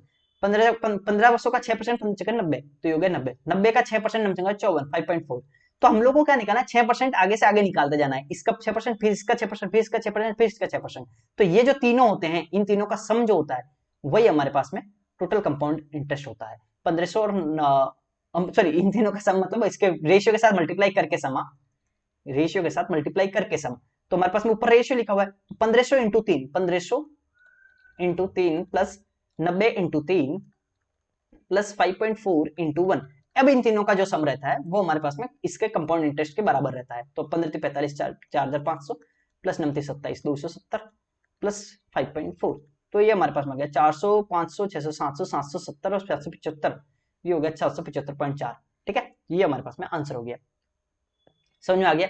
तो ये हमारे पास गोल्डन रेशियो। अगर हम लोग को 4 साल का पूछता तो क्या करते हैं, आगे से आगे 6% निकालते जाओ और ये लिखो 4 6 4 1 लिखो, ऊपर 4 6 4 1 लिखो, और फिर हम लोग को 6% आगे से आगे निकालते जाओ, बस इतना सा रहता है, नहीं तो हमारे पास बहुत हार्ड बन जाता। ठीक है, गोल्डन रेशियो इसलिए याद करना जरूरी है। आगे, the rate of simple interest on a certain some of the money is 6.5%। Certain some of the money पे 6.5% per annum for the first 4 year. 4 साल, पहले 4 साल के लिए 6.5 साल है, 6.5% है। 9% per annum for the next 7 year, मतलब अगले 7 साल के लिए 9% है। And 10% per annum for the period beyond 11 year. 7 और 4 11 हो गए, 7 और 4, हाँ, तो मतलब बोल रहे हैं कि पहले 4 साल के लिए ब्याज कितना है, पहले 4 साल के लिए ब्याज है 6.5%, फिर बाद में 7 साल के लिए आगे नेक्स्ट 7 साल के लिए 9%, फिर अगले 11 साल के बाद 7 और 4 11 हो गए, 11 साल से लगाकर 19 साल तक, मतलब 7 4 11 और 8 साल, तो आगे के 8 साल है, तो उस 8 साल में कुछ भी रहा होगा तो इतना अमाउंट हम लोग को मिलता है। अमाउंट रिसीव्ड इतना है, फाइंड द सम, कितने सम के ऊपर में। ठीक है, if the amount received at the क्या बोल रहा है 6.5 9%, और आगे क्या लिखा है 10%, इंग्लिश में नहीं लिखा हुआ है क्या, ये लिखा हुआ है 10%। तो आगे जो है 11 साल के बाद में 10% लगता है। तो हमारे पास अगर टोटल इतना अमाउंट मिलता है तो बताओ कि सम कितना होगा, बस कुछ नहीं, आराम से करो। तो मुझे बताओ 6.5% से अगर 4 साल लगा है तो हमारे पास सिंपल इंटरेस्ट में क्या होता है, सीधा मल्टीप्लीकेशन हो जाता है, इसको मल्टीप्लाई कर दो, 6 चौक 24 24 और 25 26, तो इस दोनों को करोगे तो 26% यहाँ पे मिल जाएगा। यहाँ पे 9 63, तो 63% यहाँ मिल जाएगा, यहाँ पे 80 मिल जाएगा। तो हमारे पास तीनों को जोड़ दो, तो कितना आ गया 3 6 और 3 9, सॉरी ये हो गया 6 और 3 9, 8 और 6 14, 15 16 169। तो हमारे पास में क्या हो गया कि हमारे पास में इस पूरे 19 साल का हमारे पास में ब्याज कितना हो गया 169% हो गया, 169%। ये क्या हुआ, ये हमारे पास में ब्याज है, ध्यान रखना ब्याज, लेकिन ये तो अमाउंट दिया हुआ है। तो अमाउंट क्या होता है, अमाउंट बराबर होता है प्रिंसिपल प्लस ब्याज, और प्रिंसिपल हमेशा खुद की 100% होती है, ब्याज 169% है, लेकिन प्रिंसिपल खुद का तो 100% ही होता है। तो टोटल अमाउंट कितना हो गया, अमाउंट टोटल अमाउंट बराबर हो जाएगा 100% प्लस 169%। ठीक है, तो टोटल हो गया 269%। तो 269% की वैल्यू ही तो हम लोग को दे रखी है 43040। तो और अमाउंट ये होता है प्रिंसिपल, प्रिंसिपल तो 100% होता है, तो 100% की वैल्यू क्या हो जाएगी, सीधा सीधा 269 से काट दो, और ऑप्शन हमारे पास 14 16 2 और 18 है, तो इसका मतलब पूरा पूरा जाएगा, पूरा पूरा जाएगा। तो 9 से ऐसे कौन सी संख्या से मल्टीप्लाई करेंगे, 4 यूनिट डिजिट आ जाएगा, तो 9 54, तो 4 6 से आएगा, तो इनटू किसी भी यूनिट डिजिट 6 वाला, तो 6 वाला मतलब 16, तो ये इसका 16 गुना है। अब 16 के आगे जीरो को नेग्लेक्ट कर रहा हूं, तो इसका भी ये 16 गुना कर दो, तो ये हमारे पास में 16,000 आ जाएगा। 16 गुना 16 से मत बोल देना, क्योंकि 0 0 में सब हटा रहा हूं, कुल मिला के हमारा ये आंसर हो जाएगा। ठीक है, चलो आगे। There are two types of the coin in the box, the 25 पैसा और 50 पैसा, the total money is इतना रुपए and the total number of the coin is इतना रुपए। If the number of the coin is interchanges, then find the total money। अब देखो बहुत अच्छे से मैं आपको चीज बता रहा हूँ, समझना कि बोल रहा है कि एक हमारे पास 25 पैसे हैं, एक हमारे पास 50 पैसे हैं, इन दोनों से हमारे पास, ये इसको मैं एलिगेशन से भी कर सकते हैं, ध्यान रखना, एक 25 पैसे से जा रहे हैं, 50 पैसे से जा रहे हैं, दोनों अगर मान लो x रेशियो y के अंदर में है, अगर हम लोगों ने इसका x रेशियो y में रखा और टोटल हमारे पास में 90 सिक्के हैं, तो 36 रुपए मिलते हैं। तो अगर मैंने y रेशियो x कर दिया तो बताओ कि कितने रुपए ज्यादा मिलेंगे, तो इस टाइप का सवाल है। तो हम लोग क्या करेंगे, पहले देखो, अगर हमारे पास में 25 पैसे के सिक्के हैं, इधर में 50 पैसे के सिक्के हैं, और जब मैंने दोनों मिलाया तो 36 रुपए मेरे को मिले, 36 रुपए मिले, और टोटल सिक्के 90 सिक्के, 90 सिक्के, 90 सिक्के। मुझे एक बात बताओ, अगर हमारे पास में 36 रुपए हैं, तो अगर मैं ओवरऑल की बात करूं कि भाई एवरेज कितने रुपए का एक सिक्का है, देखो असली में वो सिक्का वाले पॉसिबल हो नहीं हो, बाढ़ में गया, लेकिन हम लोग को ये देखना है कि एवरेज है ना कितने रुपए का एक सिक्का होगा। जैसे अगर मैं बोलूं कि आपके पास में 36 रुपए हैं, 90 सिक्के हैं, तो मुझे बताओ कि एक सिक्के की वैल्यू क्या है, एक सिक्के की वैल्यू क्या है, एक सिक्के की, एक कॉइन की वैल्यू क्या है, एक कॉइन की वैल्यू तो 36 रुपए, रुपए को पैसों में बदल दो तो 3600 पैसे बटा 90, मतलब नमचोक 3640 पैसे। मतलब ये भी तो बोल सकते हैं कि आपके पास में एक सिक्का 40 पैसे का है। ओवरऑल अगर मैं बात करूं ऑन एन एवरेज, बोलते हैं ना ऑन एन एवरेज, तो ऑन एन एवरेज आपके पास में कितने रुपए का सिक्का है, 40 पैसे का सिक्का है। अगर 40 पैसे के सिक्के हो और 90 सिक्के हो तो आपके पास 36 रुपए ही बनता है। तो कहने का मतलब आपके पास 25 पैसे है, एक ग्रुप में 25 पैसे है, एक 50 पैसे है, लेकिन ओवरऑल हमारे पास में 40 पैसे का सिक्का है ना। ओवरऑल तो अगर मिला लूं तो मिक्सर मतलब एलिगेशन लगाने का ट्राई कर रहा हूं, देखना 25 पैसे का सिक्का है, 50 पैसे का सिक्का है, लेकिन ओवरऑल मिला के मेरे पास 40 पैसे का सिक्का है, ओवरऑल मिला के ऐसे ही लिखते हैं। तो हमारे पास में 25 और 50 का रेशियो आ जाएगा यहाँ पे, 40 में से 25 गए तो हमारे पास में 15 बचा, 50 में से 40 गए तो हमारे पास में 10 बचा, ये हो गया 2:3, 2:3। तो 2:3 मतलब टोटल हमारे पास में 25 और 50 के सिक्के किस रेशियो में, 2:3 के रेशियो में, लेकिन 2 और 3 तो हो गया 5, तो 5 रेशियो की वैल्यू हम लोग के पास में टोटल सिक्के तो हमारे पास में 90 है, 90 है तो 90 हो गई, तो ये हो गया 18 गुना, 18 गुना हो गया। तो अगर ये 18 गुना है, अगर ये 18 गुना है तो मतलब ये हो गया 18 दूना 36, ये हो गया 18 54, समझ गए। तो मतलब 25 पैसे के सिक्के हमारे पास 36 है और 50 पैसे के सिक्के हमारे पास में 54 है। अब हम लोगों ने क्या किया, वैल्यू इंटरचेंज कर दी, सिक्के आप कर दिए तो कुल धन कितना हो जाएगा, तो 25 पैसे के सिक्के, 50 पैसे के सिक्के, अगर मैंने ये 54 36 कर दिया, तो इंटरचेंज कर दिया ना, ये 36 54 था तो मैंने 54 36 कर दिया, उल्टा कर दिया, तो हमारे पास कितने पैसे हैं मुझे बताओ, 54 मतलब 36 सिक्के है, अगर 50 पैसे के तो 18 रुपए बने। 50 पैसे को मैं 1/2 लिख देता हूँ और 25 पैसे को मैं 1/4 लिख देता हूँ, ठीक है, ठीक है। तो 1/2 रुपए के 36 सिक्के है तो हमारे पास में 18 रुपए बने, प्लस 54 सिक्के है अगर 1/4 के, तो 54/4 कितना हो जाएगा, ये हो जाएगा हमारे पास में 14, ये हमारे पास 21 चौक और 36 12, 13 पॉइंट को समथिंग समथिंग, यही हो रहा है ना 13 पॉइंट, तो हो गया 13.5, 13.5, 13.5 इन दोनों को अगर हम लोग जोड़ेंगे तो हमारे पास आ रहा है 31.5, 31.5। समझ में आया कि नहीं है, तो 31.5 रुपीज। तो कुल मिला के ये एक छोटी सी चीज है यहाँ पे, बाकी कुछ नहीं है। ये छोटी सी चीज क्या है, ओवरऑल देख रहे हैं, एक्स और वाई का हम लोग नॉर्मल मेथड से भी कर सकते हैं, लेकिन इस मेथड से इजी पड़ेगा ये, ठीक है, एलिगेशन मेथड से। चलो आगे चलते हैं। In a vessel milk is 60% less than the water. तो बोल रहा है मिल्क और वाटर जो है, मिल्क और वाटर जो है, देखना बहुत अच्छे से, मिल्क और वाटर बोल रहा है in a vessel milk is 60% less than the water. 60% का मतलब क्या होता है, 3/5, तो 5 में से 3 कम हमारे पास में मिल्क है, वो कम है, 5 में से 3 कम है, less than the water, water से, तो वाटर के कंपेयर में, मतलब अगर वाटर 5 है तो उससे 3 कम हमारे पास में मिल्क है, तो अगर वाटर 5 है तो 3 कम मिल्क है, मतलब मिल्क 2 है, ठीक है, 2:5। then when x liter of the milk is added to the mixture then the ratio of milk and water becomes 3:5। अगर मान लो x मिल्क मिला लिया तो रेशियो becomes 3:5, ठीक है। Now y litre of the water is extracted, water निकाल दिया y litre का मतलब वाटर निकाल दिया, y लीटर का वाटर निकाल दिया, तो हमने क्या किया कि रेशियो बन गया 7:10, 7:10, समझना बहुत अच्छे से। अब क्या किया कि 30 लीटर का मतलब मिल्क ऐड कर दिया, फिर से 30 लीटर का मिल्क ऐड कर दिया, तो हमारे पास में 30 लीटर है, ध्यान, 30 लीटर का मिल्क ऐड कर दिया, तो रेशियो बन गया हमारे पास 4:5, 4:5। तो हमें x प्लस वाई निकालना है। बहुत अच्छी सी बात है, बहुत अच्छे से ध्यान रखना। ऐसे जब भी सवाल आते हैं ना, ये कर दिया वो कर दिया, सीरीज में चलते जाता है चलते जाता है, तो हम लोग को नीचे से शुरू करना है। कहां से, नीचे से शुरू करना है। तो हम लोग को क्या करना पड़ेगा, समझो कि अगर मैंने मिल्क यहाँ पे ऐड किया, यहां से यहां तक मैंने मिल्क ऐड किया, तो मुझे बताओ वाटर में तो कुछ चेंज नहीं होना चाहिए, वाटर क्यों चेंज होगा, नहीं होना चाहिए। तो इसका मतलब अगर ये 10 है तो ये भी तो 10 होना चाहिए, तो अगर ये 10 है तो ये भी 10 होना चाहिए, तो मेरे पास में इसको मैं 2 से मल्टीप्लाई करूंगा कि नहीं करूंगा, करूंगा ना, तो मतलब 4 दूनी 8, 5 दूना 10, तो ये असली में 8:10 होना चाहिए, तभी कंपैरिजन होगा।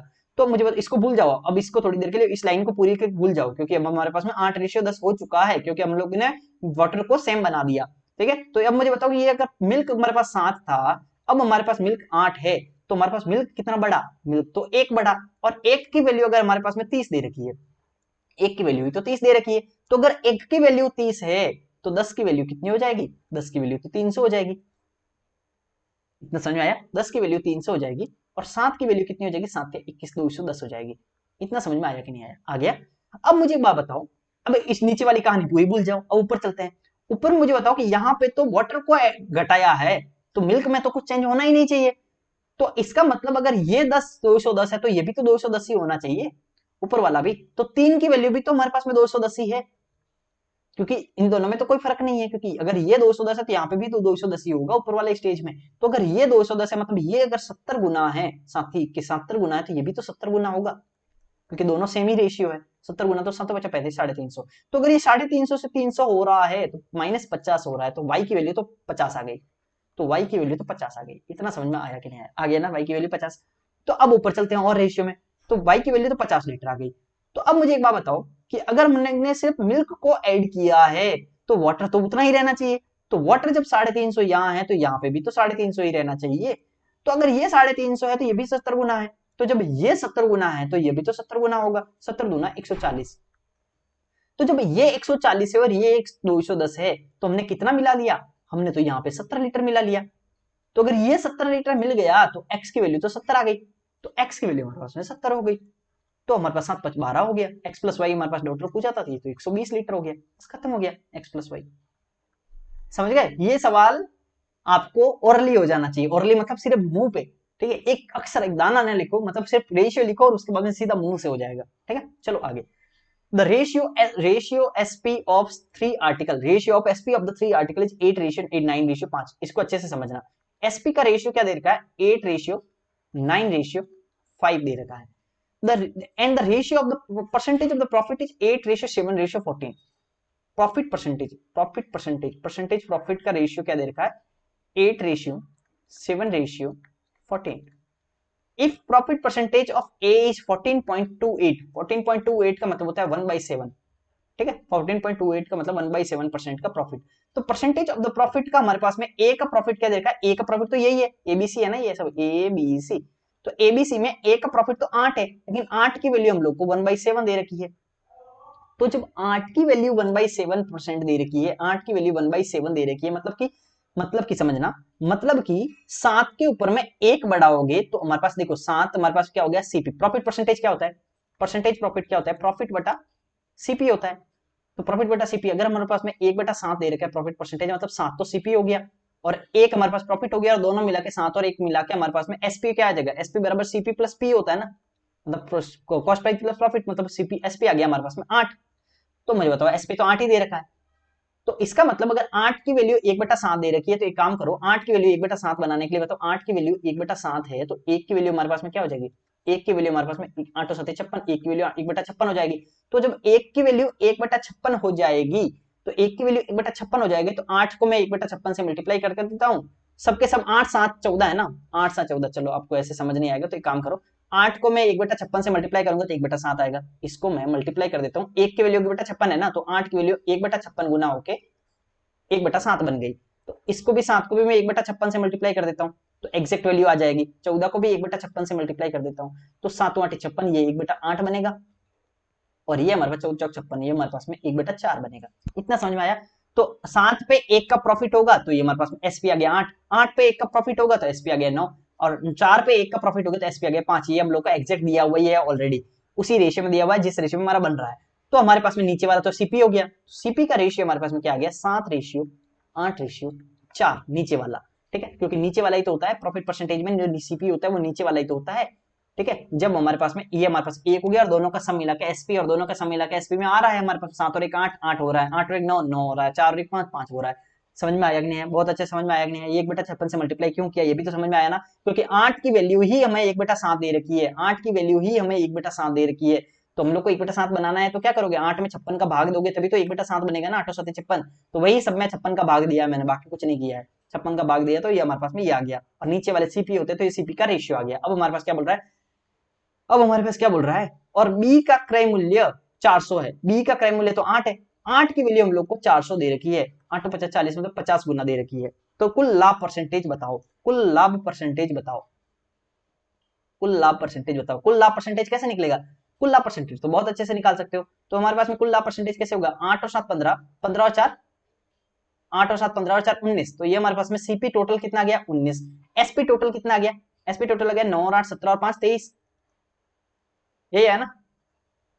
एसपी टोटल कितना आ गया? 9 और 8 17, 17 और 7 5 12 23। तो जब सीपी अपॉन एसपी निकालते हैं, समझना प्रॉफिट परसेंटेज क्या होगा? प्रॉफिट परसेंटेज बराबर आ जाएगा profit upon CP. Profit upon CP. तो प्रॉफिट हमारे पास में कितना आ गया, प्रॉफिट आ गया भाई 19 से 23, 19 से 23 मतलब 4 का प्रॉफिट। और किस पे, सीपी पे, सीपी कितना है 19 का, 19 बटा 4 बटा 19 क्या होता है, 19 से 19, 19 दूना 38, सही हो रहा है ना।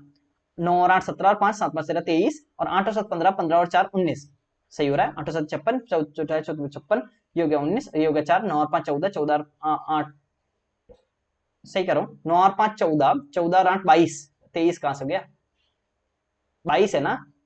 तो हमारे पास 4 बटा 19 मतलब ये हो गया हमारे पास में 3,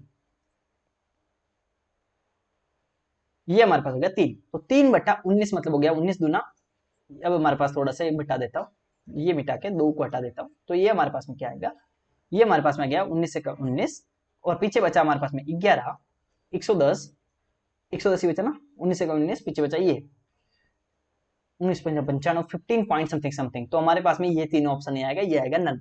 15 पॉइंट समथिंग समथिंग आएगा, तो लगभग 15% लिख दो, 15% से ऊपर आएगा वैसे तो 15 पॉइंट, ये 95, पीछे बचा हमारे पास में 5, वो 110 बचा था, 19 95, पीछे बचा 15, 152, 15.8 के आसपास आ रहा है। तो कहने का मतलब हमारे पास में क्या हो गया, नन हमारे पास में आंसर हो गया। समझ में आया कि नहीं आया, बहुत अच्छे से। अब हम लोग चलते हैं 20वां सवाल। Study the given graph on the answer of the given follow. दिए गए ग्राफ का अध्ययन करें और नीचे दिए गए प्रश्न का उत्तर दे। कंपनी के पांचों विभागों ए बी सी डी, आवाज सही आ रही है, आ रही है। कंपनी के पांचों विभाग एबीसीडी में काम कर रहे कर्मचारियों का वितरण बताओ। विभाग बी में कर्मचारियों की संख्या, विभाग बी में कर्मचारियों की संख्या मतलब 73.8 डिग्री, ठीक है 73.8 डिग्री। विभाग डी और ई में, विभाग डी और ई में कर्मचारियों की कुल संख्या की कितने परसेंट है, तो डी और ई में कितना हो गया, 7 और 3 10, 10 का 0, हसल का 1, 9 और 5 14 1 15, तो ये हो गया 150 इंटू 100, ये कितना परसेंटेज है, जीरो को तुम्हारा गोली 15 से सीधा काटना स्टार्ट करो, ठीक है 15 चौका 60, ये हो गया हमारे पास में 13 38, और 60 दूना 120 होता है, और ये हो गया 15 15 135 होता है, 49.2, ये हो गया आंसर 49.2, ठीक है ये हो गया आंसर। समझ आ गया ना, कर लो आराम से कर लोगे। LCM of 3 natural number, 3 natural number का एलसीएम इतना, और मतलब देखो 3 नेचुरल नंबर, ये अच्छा सवाल है, समझना बहुत अच्छे से। 150, 144, समझना 144 एक्स, इनका एलसीएम हमारे पास में क्या देखा है 10,800।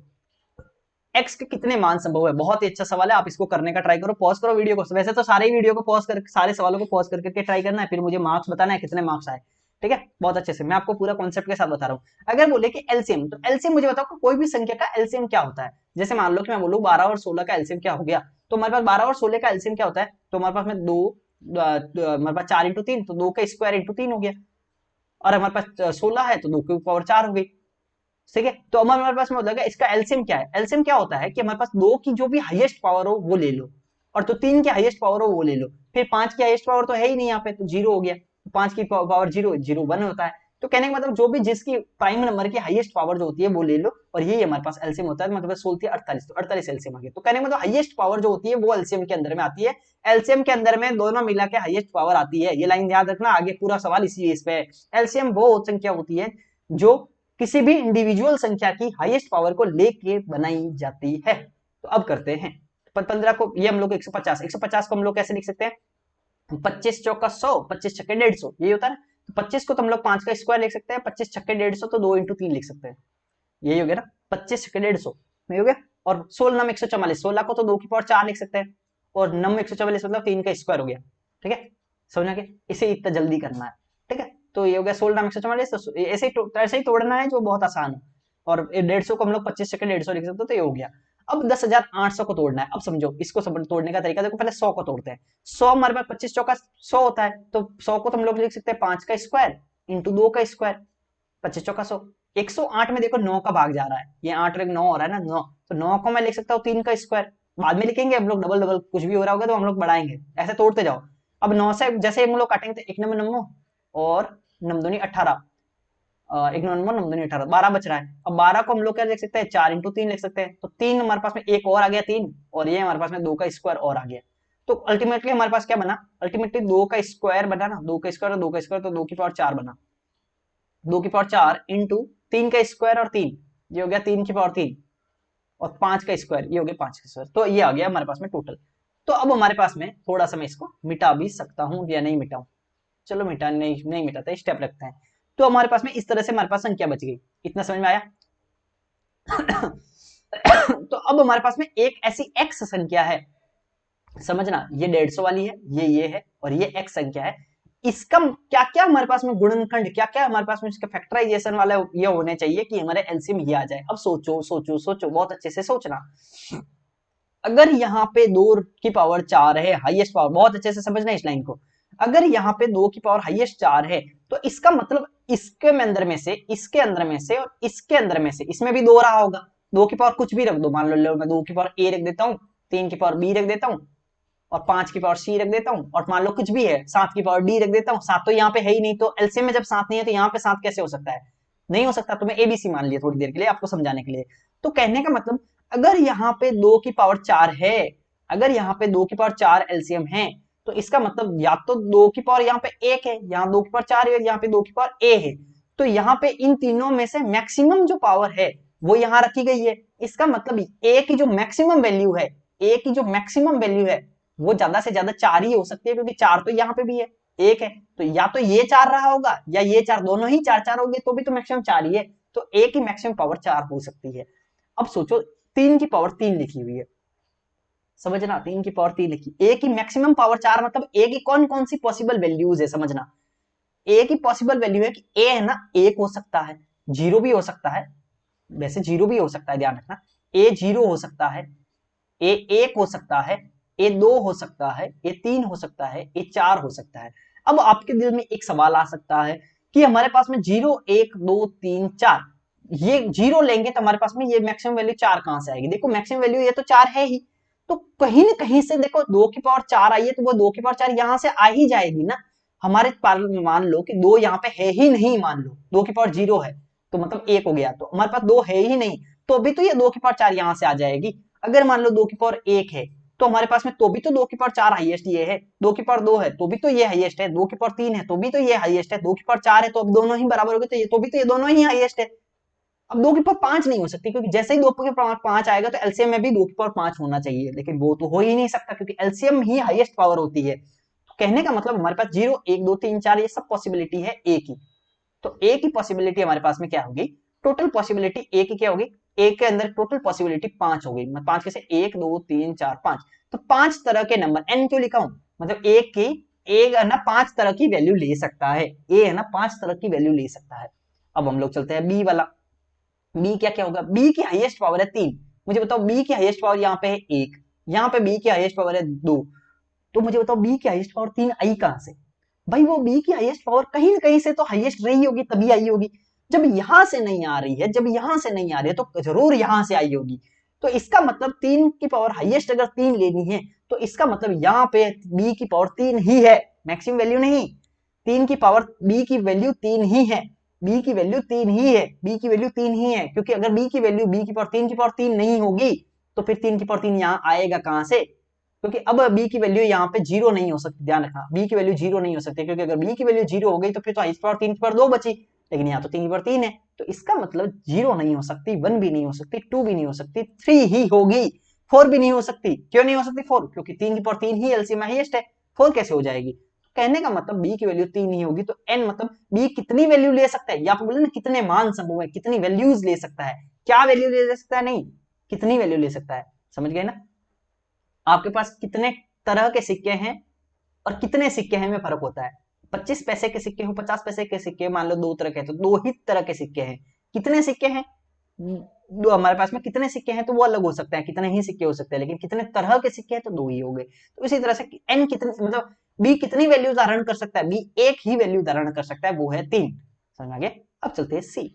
सी कितनी वैल्यू रख सकता है? अब मुझे बताओ सी की हाईएस्ट पावर कितनी है? 2, लेकिन यहाँ पे सी की हाईएस्ट पावर कितनी है? 2, यहाँ मतलब सी मतलब 5 की पावर, 5 की हाईएस्ट पावर कितनी है? 2, यहाँ पे 5 की वैल्यू है ही नहीं, छोड़ो, 5 की पावर यहाँ पे भी हम लोग क्या कर सकते हैं, अब हमें अगर 5 की वैल्यू 2 चाहिए हाईएस्ट पावर, तो वो तो यहां से भी आ जाएगी।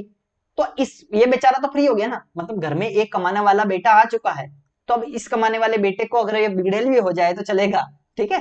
तो कहने का मतलब अब ये अब ये कमा भी सकता है, बिगड़ेल भी बन सकता है। तो ये कमाएगा तो हमारे पास में अच्छी बात है, कमाएगा मतलब 2 लेके आएगा, लेकिन नहीं कमाएगा तो भी चलेगा ना, कमाने वाला तो मिल चुका है, एलसीएम में जितना चाहिए उतना तो मिल चुका। तो कहने का मतलब सी की वैल्यू 0 भी हो सकती है, सी की वैल्यू 1 भी हो सकती है, सी की वैल्यू 2 भी हो सकती है, लेकिन सी की वैल्यू 3 नहीं हो सकती। तो सी की वैल्यू 0 हो सकती है, 1 हो सकती है, 2 हो सकती है, क्योंकि कमाने वाला बेटा तो यहाँ पे बैठा हुआ है, लेकिन यहाँ पे जो आ रहा है ना एक्स, वो हो भी सकता है कमाने वाला, नहीं भी हो सकता है कमाने वाला, मतलब कि एलसीएम में आने वाला हो भी सकता है, नहीं भी हो सकता है। सेम हाल यहाँ पे ए पे है, लेकिन बी पे नहीं है। बी को तो 3 पावर लेना पड़ेगा, और जब ये बंदा 3 पावर नहीं ले पा रहा है, ये कमा नहीं रहा है, जब ये कमा नहीं रहा है तो इसको तो कमाना पड़ेगा ना। अब ये भी नहीं कमाएगा तो फिर एलसीएम में 3 आया कहां से, यही बात बोलना चाह रहा हूं। तो इसका मतलब यहाँ पे सी कितनी वैल्यू ले सकता है, सी 3 तरह की वैल्यू ले सकता है। अब हमारे पास में बोले कि टोटल हमारे पास में कितने तरह के मान संभव है एक्स के, तो एक्स के कितने वैल्यू समझना बहुत अच्छे से। तो एक्स क्या क्या हो सकता है, अब समझना यहाँ पे प्रोबेबिलिटी या फिर क्या बोलते हैं उसका परमुटेशन कॉम्बिनेशन थोड़ा सा आता होगा, समझना कि हमारे पास में 3 है, तो ये हमारे पास 2 की वैल्यू, ये 3 की वैल्यू, ये 5 की वैल्यू, समझना 2 की वैल्यू हमारे पास में 5 तरह की वैल्यू हमारे पास में, 2 की पावर मतलब 2 की पावर ए, 3 की पावर बी, सी बी की पावर सी, 2 की पावर ए हमारे पास 5 तरह की वैल्यू यहाँ पे आ सकती है, यहाँ पे 1 तरह की वैल्यू आ सकती है, यहाँ पे 3 तरह की वैल्यू आ सकती है। तो हमारे पास तीनों के तीनों मल्टीप्लाई में आ जाते हैं, 5 इंटू 1 इंटू 3 मतलब 15 तरह की वैल्यू हमारे पास में टोटल बनेगी। जैसे जैसे एक हमारे पास 2 की वैल्यू 2 की पावर 0 लेंगे, तो 2 की पावर 0 के साथ में 3 की पावर 3 हो सकती है, और 3 की पावर में 0 भी हो सकती है, मतलब 5 की पावर 0 भी हो सकती है, ये कॉम्बिनेशन बन सकता है। 2 की पावर 1 हो सकती है, 3 की पावर 3 हो सकती है, 5 की पावर 0 हो सकती है, 2 की पावर 2 हो सकती है, 3 की पावर, क्योंकि 2 की पावर अब ये इन चारों का इनके सारे कॉम्बिनेशन के साथ में कॉम्बिनेशन बनेगा। तो इस तरह से कॉम्बिनेशन निकालते हैं, जैसे बोलते हैं ना कैट, कैट से कितने तरह के अक्षर बनाए जा सकते हैं ले लेके 2 डिजिट के, तो इन तीनों में से 3 ले सकते हैं, इन तीनों में से दूसरे में 2 ले सकते हैं, अगर मान लो रिपीट नहीं करना है तो 3 दूनी 6 हो जाएगा। तो उसी तरह से हमारे पास में ये हुआ है, ठीक है, 5 3 15 हो गया। समझ में आया ना, बहुत अच्छे से, अच्छा सवाल है ना, कुछ नहीं है अच्छा सवाल, वैसे तो 1 सेकंड के अंदर में सवाल को सॉल्व किया जा सकता है। जैसे ही गुणनखंड लिखा ना वैसे ही आप वैल्यू लिख सकते हो। कैसे लिख सकते हो कि आप ये इसको सॉल्व करने के तरीके तो मैंने समझाए हैं, ध्यान रखना। बाकी कैसे करोगे आप कि देखोगे भाई 2 की हाईएस्ट वैल्यू क्या है, 2 की हाईएस्ट वैल्यू यहाँ पे 4 है, तो यहाँ पे 2 की हाईएस्ट वैल्यू क्या है, यहाँ पे 4 यहाँ बैठा है, तो इसका मतलब ये तो आदमी फ्री है, कमाए ना कमाए भाड़ में गया, तो इसका मतलब 2 की हाईएस्ट वैल्यू 4 है, तो इसका मतलब 0 1 2 3 4 ये पूरा का पूरा ले सकता है, 5 वैल्यू ले सकता है। 3 कितनी वैल्यू ले सकता है, 3 हमारे पास 3 की पावर 3 है हाईएस्ट, लेकिन यहाँ 3 की पावर 1 ही है, यहाँ 2 ही है, तो इसको 3 होना पड़ेगा। तो इसका मतलब यहाँ पे तो बाउंडेशन हो गया, तो इसको तो कमाना ही पड़ेगा, मतलब इसके तो एक ही वैल्यू पॉसिबल है, वो है 3। 5 की पावर कितनी है, 5 की पावर यहाँ पे 2 है, लेकिन यहाँ पे कितनी है, यहाँ 2 है, तो मतलब यहाँ जब ये कमाने वाला आ गया तो ये मेंबर चाहे बिगड़ेल हो चाहे सुधर जाए तो अच्छी बात है, सुधर जाएगा तो ढंग की बात है, नहीं सुधरेगा तो भी कोई बात नहीं, कमाने वाला तो आ चुका। तो हमारे पास में ये हो गया, 0 भी हो सकता है, 1 भी हो सकता है, 2 भी हो सकता है, तो इसका मतलब इसके 3 वैल्यू पॉसिबिलिटी हो गया 15। तो जैसे ही ये दिखेगा ना ये 15 है, ये सब लिखना नहीं है, ये मैं समझाने के लिए डाल दिया हूँ, ठीक है, समझ गया। चलो आगे चलते हैं, 22वां सवाल। 7020 is divided among the ABC in such a way that the A received 4/5 of the sum. A received 4/5 of the sum of the B plus C. तो A क्या करता है, B plus C के 4/5 धन को यहाँ पे रिसीव करता है, तो इसको मैं ऐसे लिख सकता हूँ ना, A upon B plus C 4/5 दिया हुआ है। अब हम लोग क्या कर सकते हैं, find the amount received by the C if B received 2/11 sum of the A plus B. तो B received A plus C का 2/11, तो ये रिसीव हुआ है हमारे पास में। तो अब बोल रहा है कि हमारे पास में find the amount receive by the C, C के द्वारा अमाउंट कितना रिसीव किया गया, अगर हमारे पास में टोटल हमारे पास इतना रिसीव हुआ है। बहुत अच्छे से समझना, ये हमारे पास रेशियो एंड प्रोपोर्शन में मैंने ऑलरेडी बता दिया है उसके 1 शॉट के अंदर में। तो रेशियो एंड प्रोपोर्शन के 1 शॉट में मैंने क्या बताया था कि जब भी हमारे पास A upon B plus C, B upon A plus C ऐसे रेशियो दिया हुआ हो ना, अगर हमें A ratio B ratio C निकालना हो तो हम लोग कैसे निकालेंगे बताओ। हम लोग क्या करेंगे, मुझे बताओ, ए प्लस बी प्लस सी करके देखो, यहां से ए प्लस बी प्लस सी क्या आएगा, 5 और 4 9, क्योंकि ए में बी प्लस सी को जोड़ोगे तो ए प्लस बी प्लस सी यहाँ पे क्या बन रहा है, ए प्लस बी प्लस सी हमारे पास में क्या बन रहा है यहाँ पे, यहाँ बन रहा है 9, यहाँ क्या बन रहा है ए प्लस बी प्लस सी 11 और 2 13, यहाँ बन रहा है 13। तो मुझे बताओ, एक तो बोल रहा है 9 हो रहा है, एक बोल रहा है 13 हो रहा है, ऐसा कभी हो सकता है क्या, नहीं हो सकता है। तो हमें ए प्लस बी प्लस सी तो एटलीस्ट कॉन्स्टेंट होना चाहिए ना। तो हमारे पास क्या हो गया, दोनों को बराबर बना दिया मैंने। तो जब 9 को मैंने 13 से मल्टीप्लाई कर देता हूँ और 13 वाली को 9 से मल्टीप्लाई कर देता हूँ, दोनों 117 बन जाएगा। तो इसको मैं ऊपर नीचे 9 से मल्टीप्लाई कर देता हूँ, 9 से नहीं सॉरी 13 से, इसको ऊपर नीचे 13 से मल्टीप्लाई कर देते हैं, क्योंकि 9 वाला है, 5 और 4 9 वाला है, तो इसको 13 से मल्टीप्लाई कर दो और इसको 9 से मल्टीप्लाई कर दो। ऊपर नीचे मल्टीप्लाई करने से कुछ दिक्कत थोड़ी है। तो 1 चौक 52, 53 65, 9 दूनी 18 और 11 99, तो इन दोनों को जोड़ोगे तो 117 बनेगा और इन दोनों को जोड़ोगे तो भी 117 बनेगा। तो इसका मतलब हम लोग ने बराबर कांस्टेंट बना दिया। अब हम लोग वैल्यू निकाल सकते हैं। अब हमें सी की वैल्यू पूछा है, तो मुझे बताओ दोनों तीनों a प्लस बी प्लस सी हमारे पास में 117 है और a हमारे पास में 52 है। अब हमारे पास में a कितना है, क्योंकि अब हमने रेशियोस बराबर बना दिए हैं, तो अब हम लोग दोनों को कंपेरिजन कर सकते हैं। a की वैल्यू 52 है, b की वैल्यू 18 है, तो c की वैल्यू कितनी आएगी? 8 और 2 10 की 0, असल का 1 5 और 1 6 और 1 7 70, 70 प्लस सी बराबर 117, तो सी की वैल्यू आ जाएगी 47। तो सी की वैल्यू जब 47 है, सी की वैल्यू जब 47 है, तो सी का हिस्सा कितना होगा? 47 divided by total. Total A और बी को निकालने की जरूरत नहीं है, तो total A plus B plus सी कितना है? 117, तो 47/117 हिस्सा होगा ना। कहने का मतलब 47वां भाग हमारे पास में सी का है, टोटल में से 117 में से 47वां भाग है, और हमारे पास में कितना दिया हुआ है? टोटल दिया हुआ है 70200। ये हमारे पास 6 गुना है। कैसे पता? 600 और 70 102, तो हमारे पास 600 और 102 हो गया 702, तो ये हो गया 6, तो 7 छंग 42 का 2, असल का 4, 6 चौक 24 4 28, तो ये हो गया 28 2, ये हो गया आंसर। ठीक है, 0 0 के चक्कर में नहीं पढ़ना है। ठीक है, चलो आगे 23वां। कितना हुआ? 1 घंटा 39 मिनट, लेकिन बहुत अच्छे से आपको मैं कॉन्सेप्ट के साथ में बता रहा हूँ। विच एमंग 2 की पावर 1/2, 3 की पावर 1/3, 4 की पावर 1/4, ये है, तो लार्जेस्ट कौन सा है? लार्जेस्ट के लिए क्या करना होता है, जब भी ऐसा होता है ना, तो हम लोग को क्या करना होता है, पहले तो पावर को है ना थोड़ा अच्छा बनाओ। पावर को अच्छा मतलब नॉर्मल वैल्यूज, नेचुरल वैल्यूज के अंदर में बनाओ।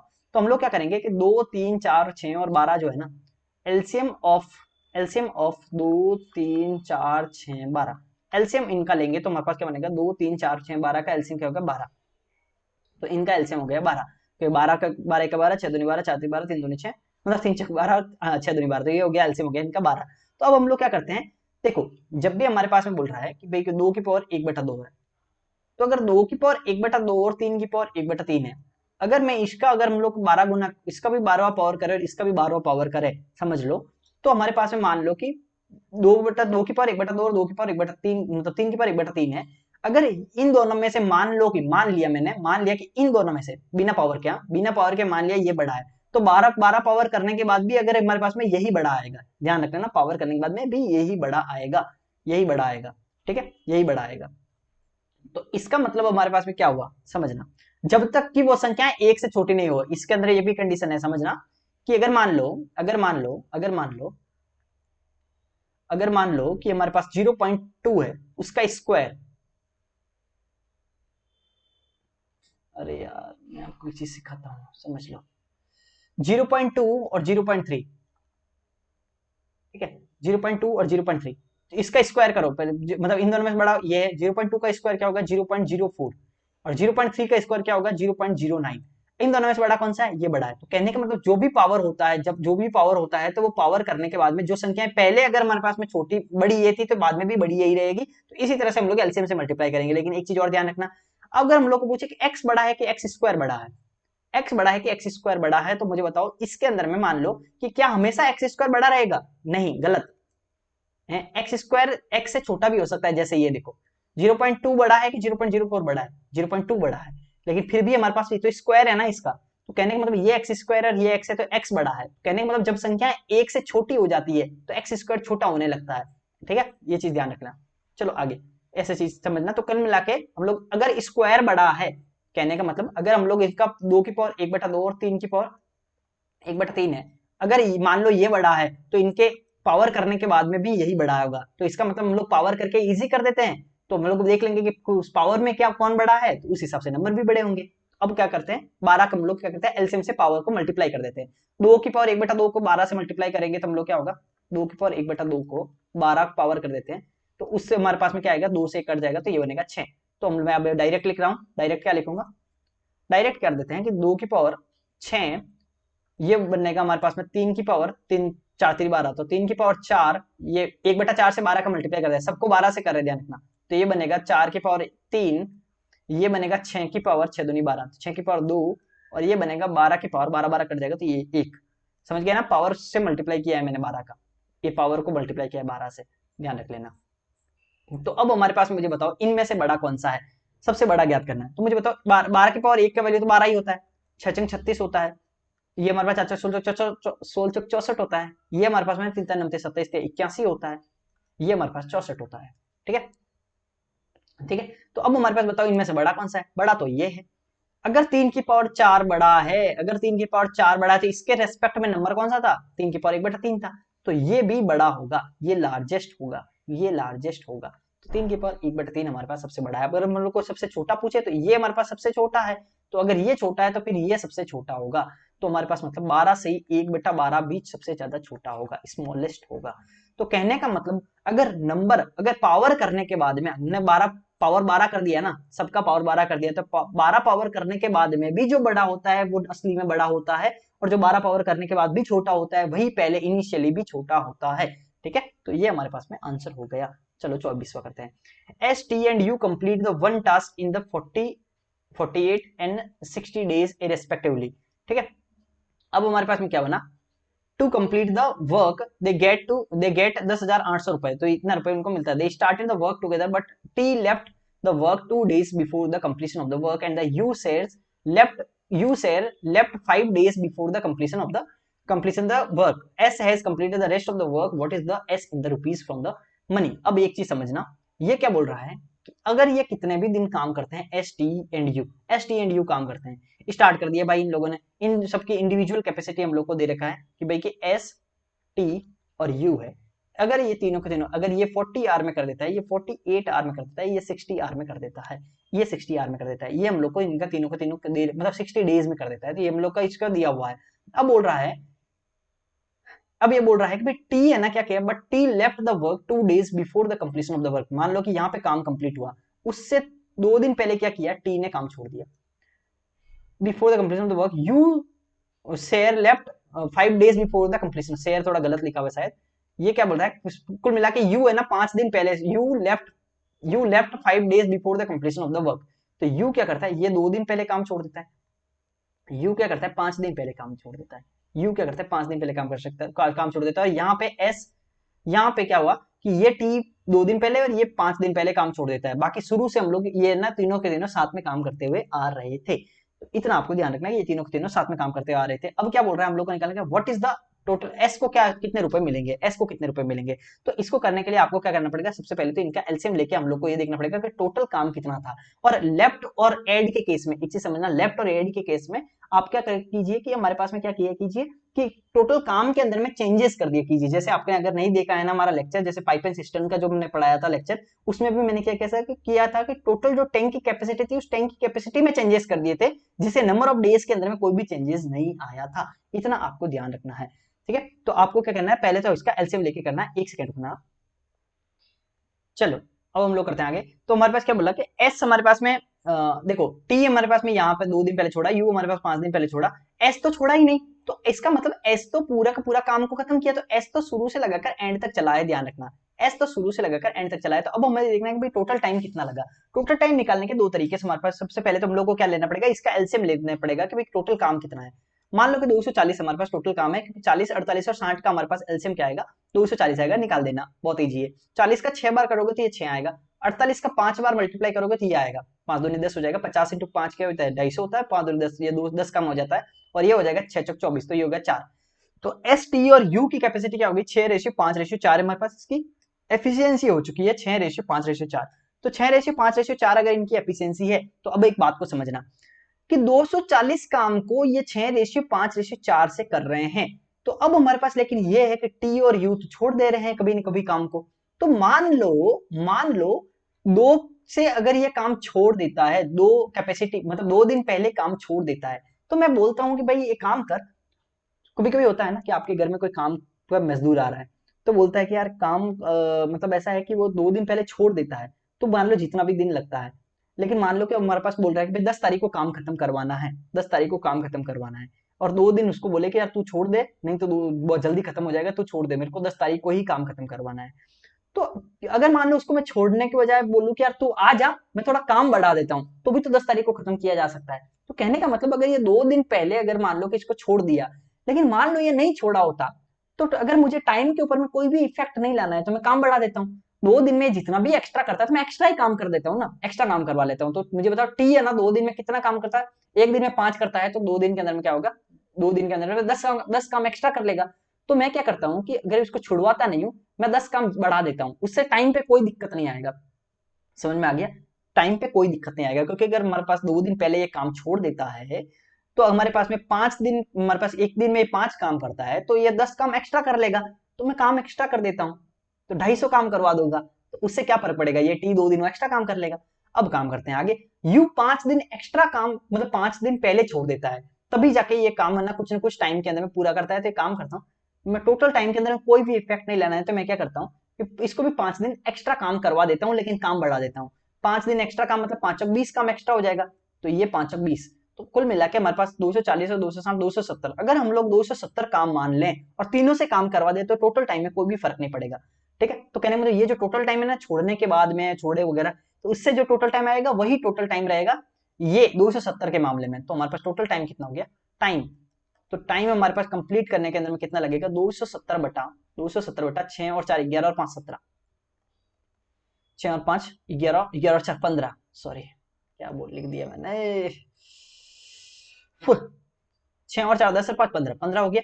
तो ये हो गया हमारे पास 15, ये हो गया 15 120, तो 18, तो हमारे पास में 28 मतलब 18 डेज लगेंगे हमारे पास में, 18 डेज लगेंगे हमारे पास में काम को खत्म होने के अंदर में टोटल टाइम। तो ये हमारे पास एस से यहां से लगाकर यहां तक खत्म होने के अंदर में कितने लगे, 18 डेज लगे।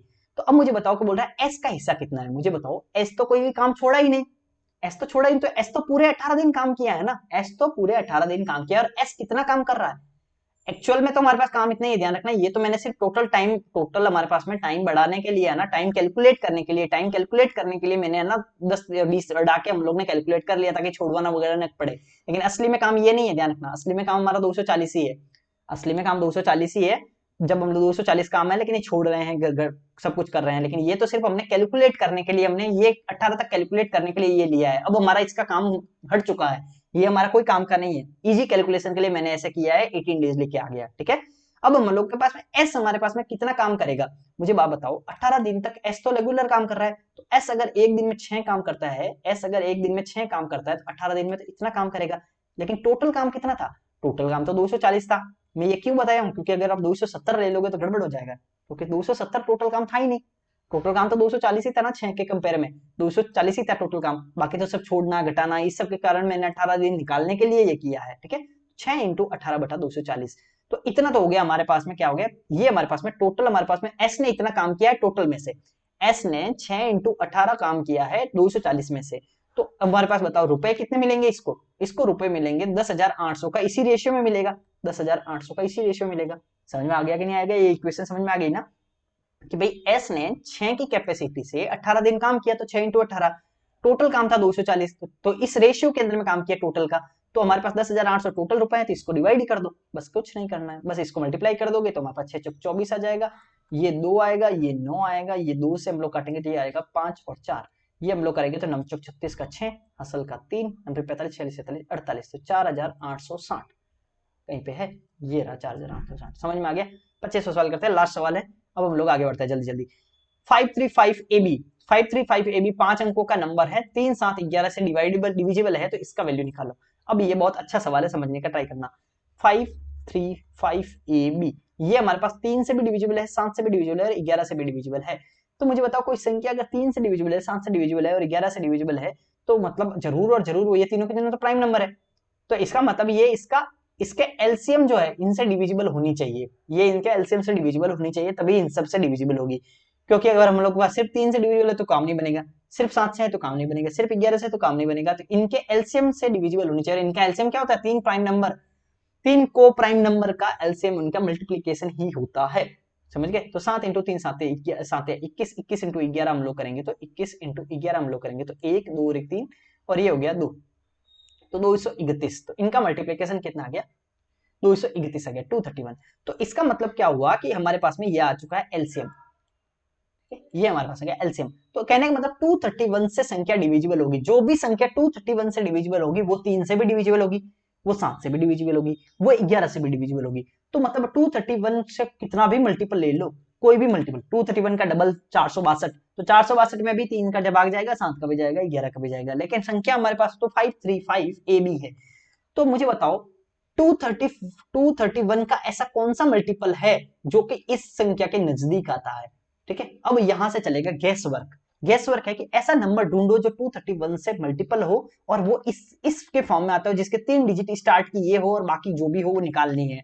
तो हम लोग क्या करेंगे, सीधा सीधा हम लोग करते हैं, नजदीक पहुंचने का ट्राई करते हैं। मुझे बताओ 231 का डबल क्या होता है? 462 होता है ना, 462। 462 को अगर मैं 00 कर दूं, 462 का 00 कर दूं, तो ये भी तो संख्या हमारे पास में इसके आसपास ही होगी, 231 के इसके आसपास ही होगी, मतलब ये इससे कट रहा है ना। 231 का डबल क्या है? 462, 462 00, ये इसके आसपास है। इतना तक तो आ गए, इससे आगे निकलना है। इससे आगे इन दोनों का अंतर कितना है मुझे बताओ? 6 6 और 6 12, मतलब लगभग 6000 के आसपास का अंतर है। 6000 के आसपास का तो अंतर बचा हुआ है ना, 6000 से भी ज्यादा अंतर है। तो मुझे बताओ कि इससे 6000 से भी ज्यादा अंतर, तो इसका ऐसा कौन सा मल्टीपल है जो 6000 के आसपास देता है? तो एक काम करो, इसका और तुम्हारे पास 3 गुना करते हैं। 3 गुना क्या होगा? 3 गुना करेंगे तो 81, 3 3 9, 3 दूनी 6, और ये जीरो लगा देते हैं। 6009, जीरो कितना भी लगाओ उससे कोई मल्टीपल, 231 का 3 गुना 693 है, तो जीरो लगाने से कुछ फर्क थोड़ी पड़ा। तो 6930, अगर मैं इसमें 6930 जोड़ दूं तो अब कितना होगा? 0 3 9 और 10 11 1 असल का 1 6 6 12 1 13 3 असल का 1 5 और 4 4 1 5, तो 53 130, 53 510। अब इन दोनों का अंतर कितना है? लगभग 400 के आसपास का अंतर है। इसका 400 डबल कितना होगा? 462 होता है, तो इसमें और 462 जोड़ देता हूँ। अब हमारे पास क्या बचा? 2 6 और 3 9, 4 1 5 3 5, 5 3 5 5 3 5, ए बी ए बी। तो ये हमारे पास में आ गया नंबर। इससे आगे करोगे तो हमारे पास कोई मिलेगा ही नहीं, फिर आगे ये सब चीजें चेंज हो जाएगी। तो इसका मतलब ए की वैल्यू तो है 9 और बी की वैल्यू 2। ये हमने किया गैस वर्क से। कैसे किया पता है ना? हम नजदीक जाने का ट्राई किए। कैसे जाएंगे? पहले मैंने क्या किया कि इसके नजदीक 261 का 231 का 4 गुना 2 गुना किया तो 462 है, उसके आगे 00 लगा दिए, तो लगभग नजदीक आ चुका है। अब हम लोग क्या करेंगे? 3 गुना किया तो 693, इसमें जीरो लगा दिया तो इसको और नजदीक लेके आ गया 53 152। अब हम लोग क्या करेंगे? इसका दुगुना करके हम लोग 462 कर दिया तो इसमें जोड़ दिए, तो ऐसे ऐसे जोड़ते जाओ नजदीक लेके जाओ। तो ये हम लोग हमारे पास में ए की वैल्यू 9 आ गई और बी की वैल्यू हमारे पास में 3 आ गई। अब इसमें रखो, तो ए की वैल्यू 9 करोगे तो 9 9 में 81 हो गया, और बी की वैल्यू हमारे पास 3 रखोगे तो 3 3 9 हो गया, प्लस 29 27 हो जाएगा। अब बस जोड़ दो, तो 81 में हमारे पास में 18 ही तो जोड़ना है हमारे पास में। ये हमारे पास में 18 जोड़ दो, तो हमारे पास 8 1 9 8 1 9 99 99 99 है ना, 99 81 99 81, और माइनस 2 है ना, सॉरी 3 कहां से आ गया? क्या भाया, क्या भाया, ऐसे कैसे करते हो? बोलो ना। ए की वैल्यू 9, बी की वैल्यू तो 2 है ना, 3 थोड़ी है।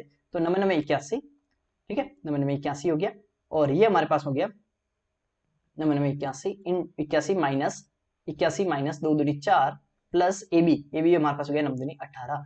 तो हमारे पास 18 में से 4 गए तो हमारे पास हो गया 14, 14 हमारे पास इसमें जुड़ जाएगा, 4 1 5 8 9 95, तो 95 हमारे पास में आंसर आ गया। 95 हमारे पास में आंसर आ गया। अंडरस्टूड? तो ऐसे करके हमारे पास में 25 सवाल पूरे पूरे खत्म हो गए। अब आपको समाप्त नहीं करना है, क्योंकि आपके लिए अब हमारे पास में एक सरप्राइज। सरप्राइज क्या है कि आज जो हमारे पास में 8 बजे जो मॉक आने वाला है, आज हमारे पास में 8 बजे जो मॉक आने वाला है, उस मॉक के अंदर में टेलीग्राम ग्रुप के अंदर में ज्वाइन हो जाना। उसके अंदर में हम लोग अच्छे अच्छे सवाल और भी हम लोग करेंगे उस मॉक के अंदर में। लेकिन अब हमारे पास हो चुका है, बहुत ज्यादा शाम हो चुकी है, लेकिन उसके अंदर में मेरे को 2-3 स्टेटमेंट के सवाल बना के भी डालने हैं। तो देखेंगे, टाइम बचेगा तो मैं स्टेटमेंट के सवाल भी उसमें डाल दूंगा। सोचा हुआ था लेकिन इसका लेक्चर 2 घंटे का हो गया। ठीक है, तो आपको क्या करना है? चैनल को सब्सक्राइब करना है, और हमारे पास टेलीग्राम ग्रुप का लिंक हमारे पास डिस्क्रिप्शन में भी दिया हुआ है, कमेंट सेक्शन में पिन भी किया हुआ है। जल्दी से जाओ और ज्वाइन कर दो, और ये पूरी की पूरी सीट आपको फ्री में मिल जाएगी, ध्यान रखना वहां पे। ठीक है, और अब हमारे पास जो भी वन शॉट है, तो वन शॉट अगर आपने नहीं देखे हैं तो वन शॉट सीरीज को देखना स्टार्ट कर दो। बहुत सारे वन शॉट आ चुके हैं, ज्योमेट्री, मेंसुरेशन, परसेंटेज, सब कुछ, प्रिज्म, पिरामिड, बहुत सारा कुछ आ चुका है, तो वो भी आपको जरूर देख लेना है। उसके अलावा पीवाईक्यू सीरीज जो है हमारी चल रही है। पीवाईक्यू सीरीज के अंदर में जो सीजीएल 2024 के जितने भी प्री के पेपर आए हुए हैं, प्री के पेपर जिसके 31 लेक्चर मैं आपको करवा चुका हूँ, 5 लेक्चर हमारे पास सिर्फ पेंडिंग है, वो भी मैं प्री के पहले पूरा खत्म करवा दूंगा, जो कि मेरा कमिटमेंट था। ठीक है, 36 शिफ्ट पूरी की पूरी सॉल्व करवा रहा हूँ। अब हमारे पास में क्या है? Thank you for watching the whole lecture, और कमेंट करके मुझे बताना है कि ये लेक्चर आपको कैसा लगा। और पूरे के पूरे 25 कॉन्सेप्ट जो मैंने इसमें बताए हैं, 25 ही नहीं, ज्यादा बता दी है। जैसे ट्रेन का जो हमारे पास टीएसडी का सवाल था, टाइम स्पीड एंड डिस्टेंस का, 4-5 तरह के मैंने कॉन्सेप्ट वहां पे बता दिए। तो हर जगह पे मैंने मल्टीपल चीजें बता दी है। बताओ मुझे कि आपको ये लेक्चर कैसा लगा। अगर अच्छा लगा हो, लाइक करो, शेयर करो, सब्सक्राइब करो, और कमेंट करना नहीं भूलना है। कमेंट करना है, और टेलीग्राम ग्रुप को ज्वाइन करके मॉक टेस्ट देना, और आपके स्कोर को शेयर करना है। ठीक है, चलो बाय बाय, थैंक यू।